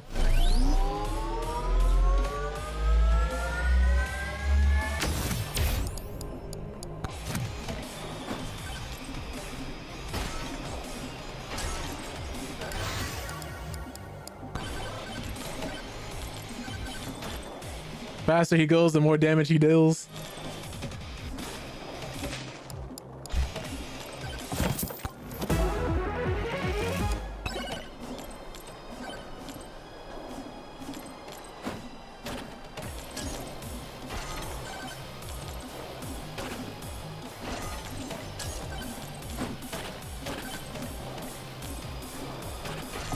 Okay. If I get any movement-based items on this character, that'd be great.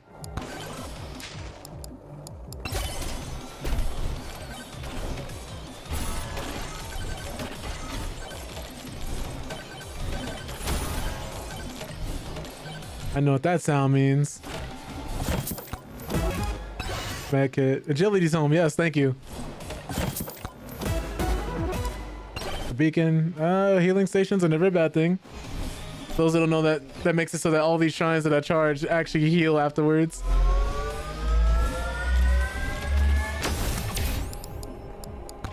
Just how I count, thank you. Need more gold for killing people.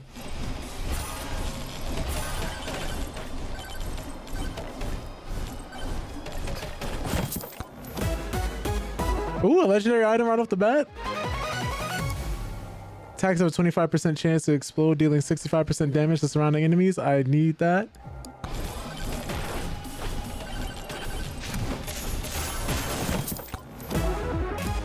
Moldy cheese, 40% chance to poison. More speed.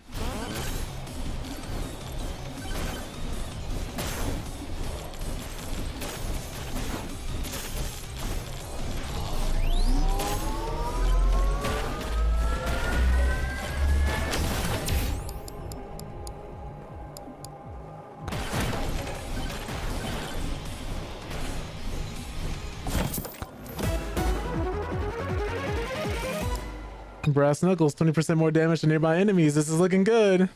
I'm liking what I'm getting.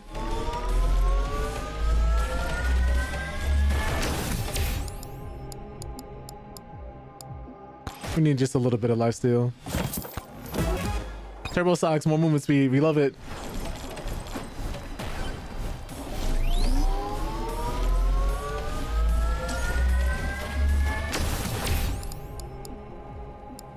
Health regeneration. I'm getting all the sustain out the way now, so I can get way stronger items later.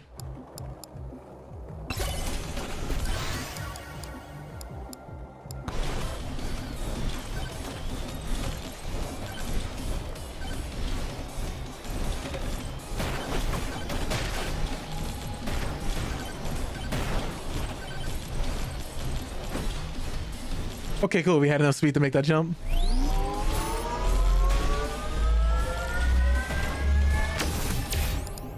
Projectile count, definitely need that. I've no doubt we could take on this boss pretty easily now. Ooh, I forgot this is not a shrine. More money, more problems. Moldy cheese, okay.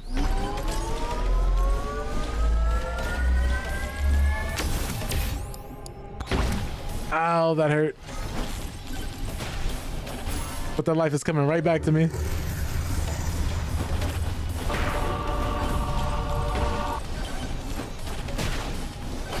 No, ooh, that almost could have been tragic.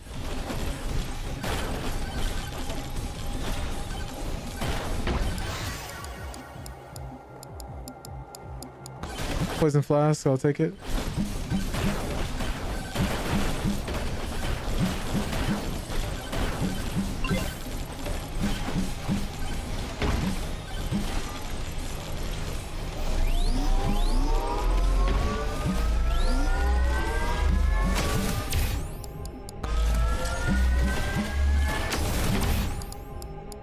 Attacks be cool.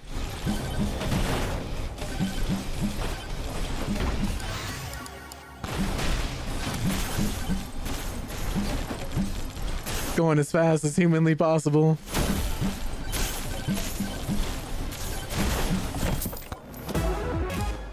Burgers, okay, more sustain. Could have died right there.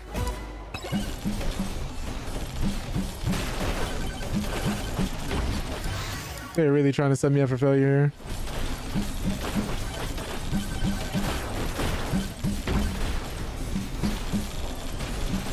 This guy has to die.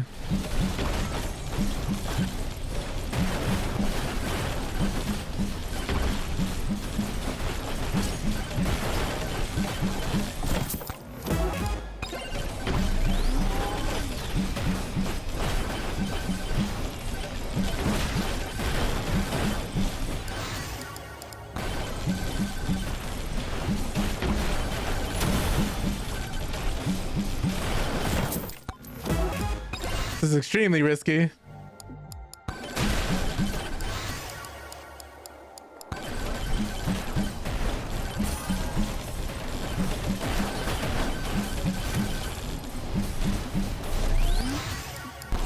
More damage. We're just stacking everything we can. Oh no, I fell.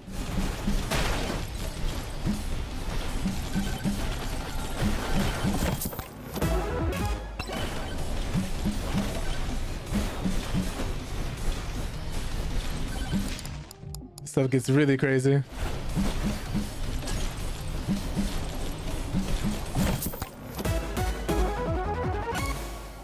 Oh, yep, more healing. Faster shrines, we need that.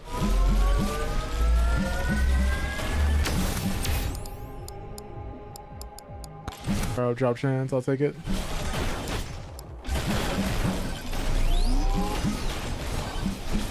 I see that man. Nightmares hopped on. Nice. Oh my God, give me something.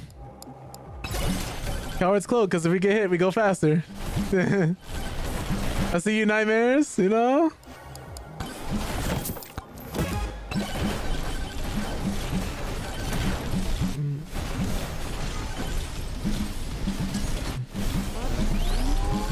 I'm about to start doing builds more like this one, man, because that last one, I felt like I was robbed. Though, to be fair, that's going to make that last one extremely hard because I'm going to have to, like, stay in place while I'm fighting.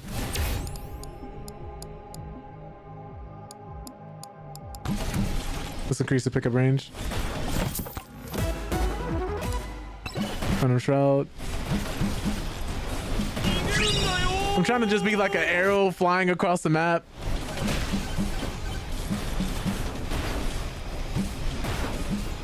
Like this, essentially.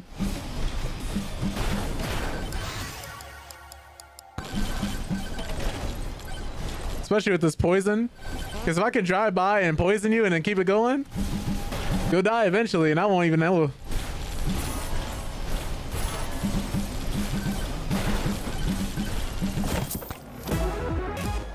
Increase attack speed, we need that.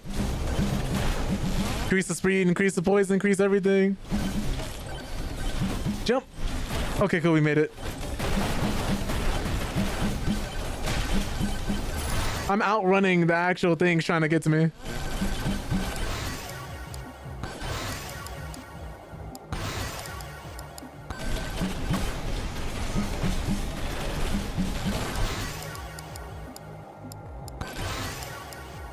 More damage, more cooldowns. If I keep this going, I'm outrunning the power up.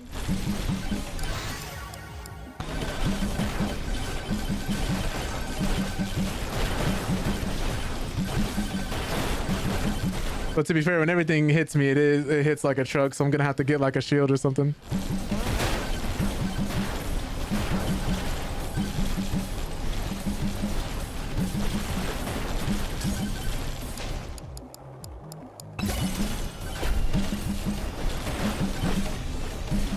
All right, we're golden, we're golden.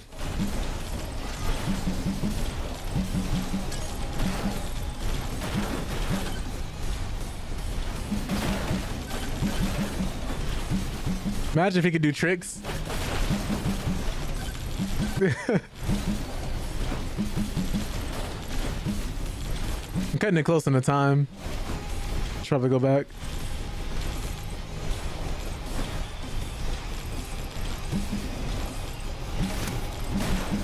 I'm on a controller.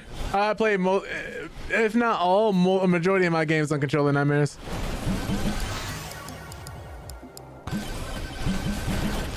I'm not full on against keyboard and mouse, but it does not feel good for my wrists after a long time.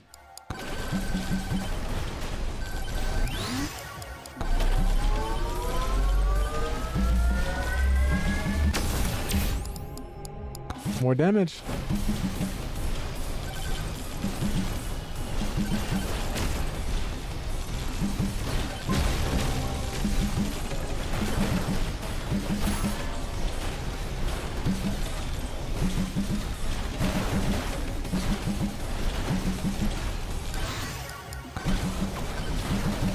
Oh my god.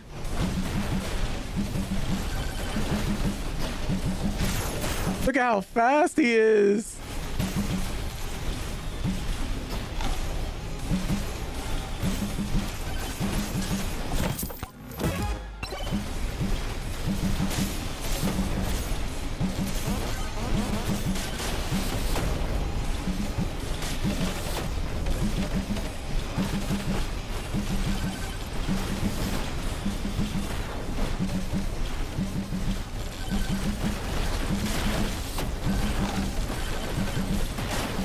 Ooh.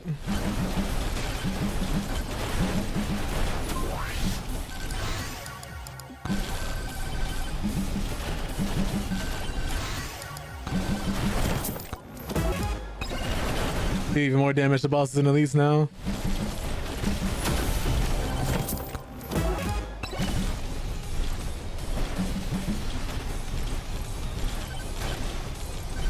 Get a few more XP. Couple more things at XP, which we can afford to do. Since we are this fast, we could just fly if we go up a hill.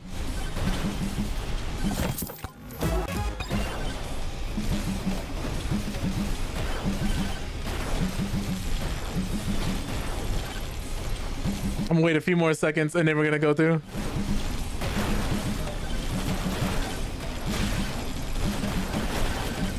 Okay, cool. Gotta do stuff like that, man.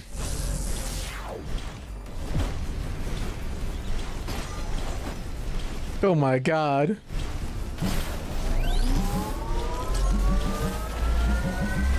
Give me a shield or anything. Well, I did say anything.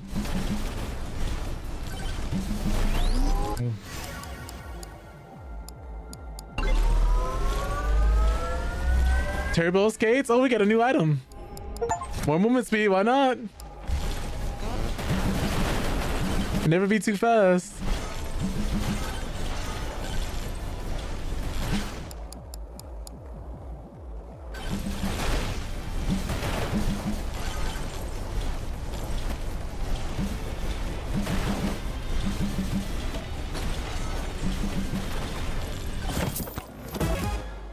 This crystal.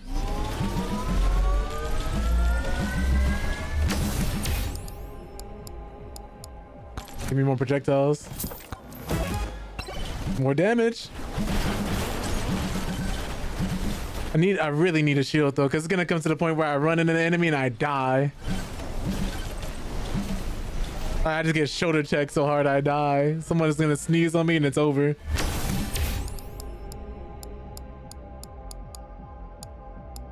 Faster regen, I guess, is a band-aid for a much bigger problem.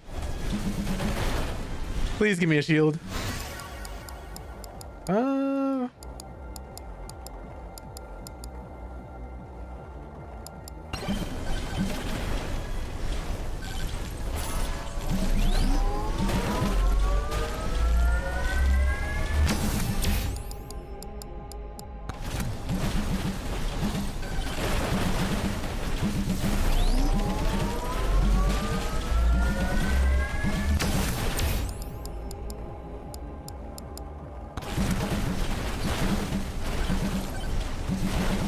Bruh. Increase damage in opening a chest. Okay, we'll take it.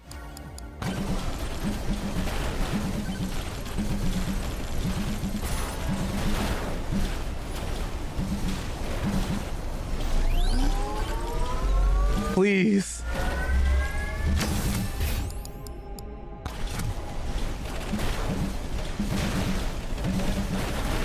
guess we gotta be able to knock people back then. If we're not gonna get a shield, might as well get some knockback.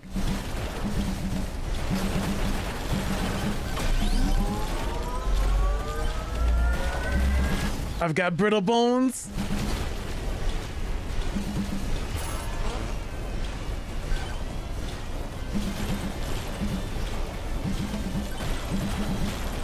He's gotta die. I can't leave him. I can't leave him alive.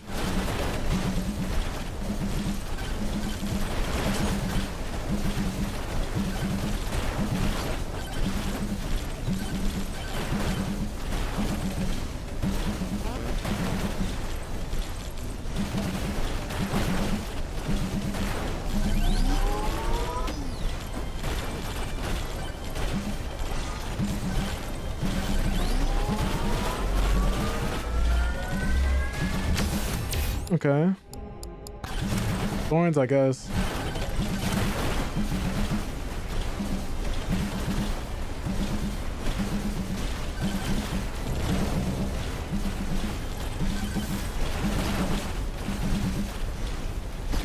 Hey, yo.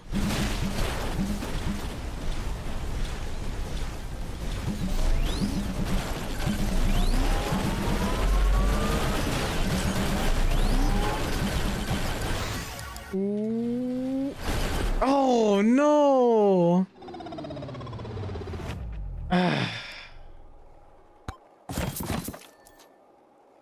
So fortunate. But it was fun. That was fun. That was really fun. You're gonna have to play that character a little more. Unfortunately, the shrines got me killed, sadly. If I could just get a shield, would have been golden that run. But thank y'all so much for hanging out, spending this time with me. Really, really appreciate that. That was a lot of fun. We'll be back Monday, more than likely.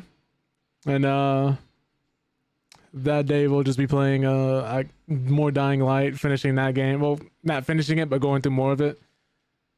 And probably playing more MegaBonk that Friday. That being said, thank you Nightmares for coming through. Niato-san, Rayvon, Emerson, Jay, Dre, Resodot, Tony, Boom, John, Shaggy.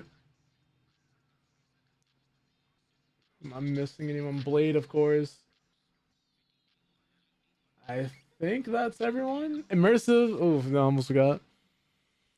But thank you guys again. It really means a lot. Appreciate y'all taking the time out your day to hang out here. And anybody who also happens to be on YouTube or checked in on YouTube as well. But yeah, we'll be back Monday. Hope you guys are going to be taking care of yourselves during this weekend. You know, not getting into anything too crazy. Taking some time to get a much needed rest day. Is anybody online that we can raid? I don't think so. Oh, Cesar's online. We can raid Cesar. Yeah, so if you guys can show Cesar some love, I highly appreciate that. He makes his own music and has some songs out on Spotify right now. Has his own band, if I remember correctly. But he definitely sings. And he's playing Rivals right now. And he's sweating it up. So we can go through, give him some support, cheer him on. We highly appreciate that. He's cool, people. We have the first raid message for everybody subs to the channel. And the second raid message for everybody that isn't. Ooh, let me refresh that. There we go. But yeah, that all being said, hope you guys have a wonderful day and or night. You're all wonderful people, and I'll see you guys Monday. Unless I don't.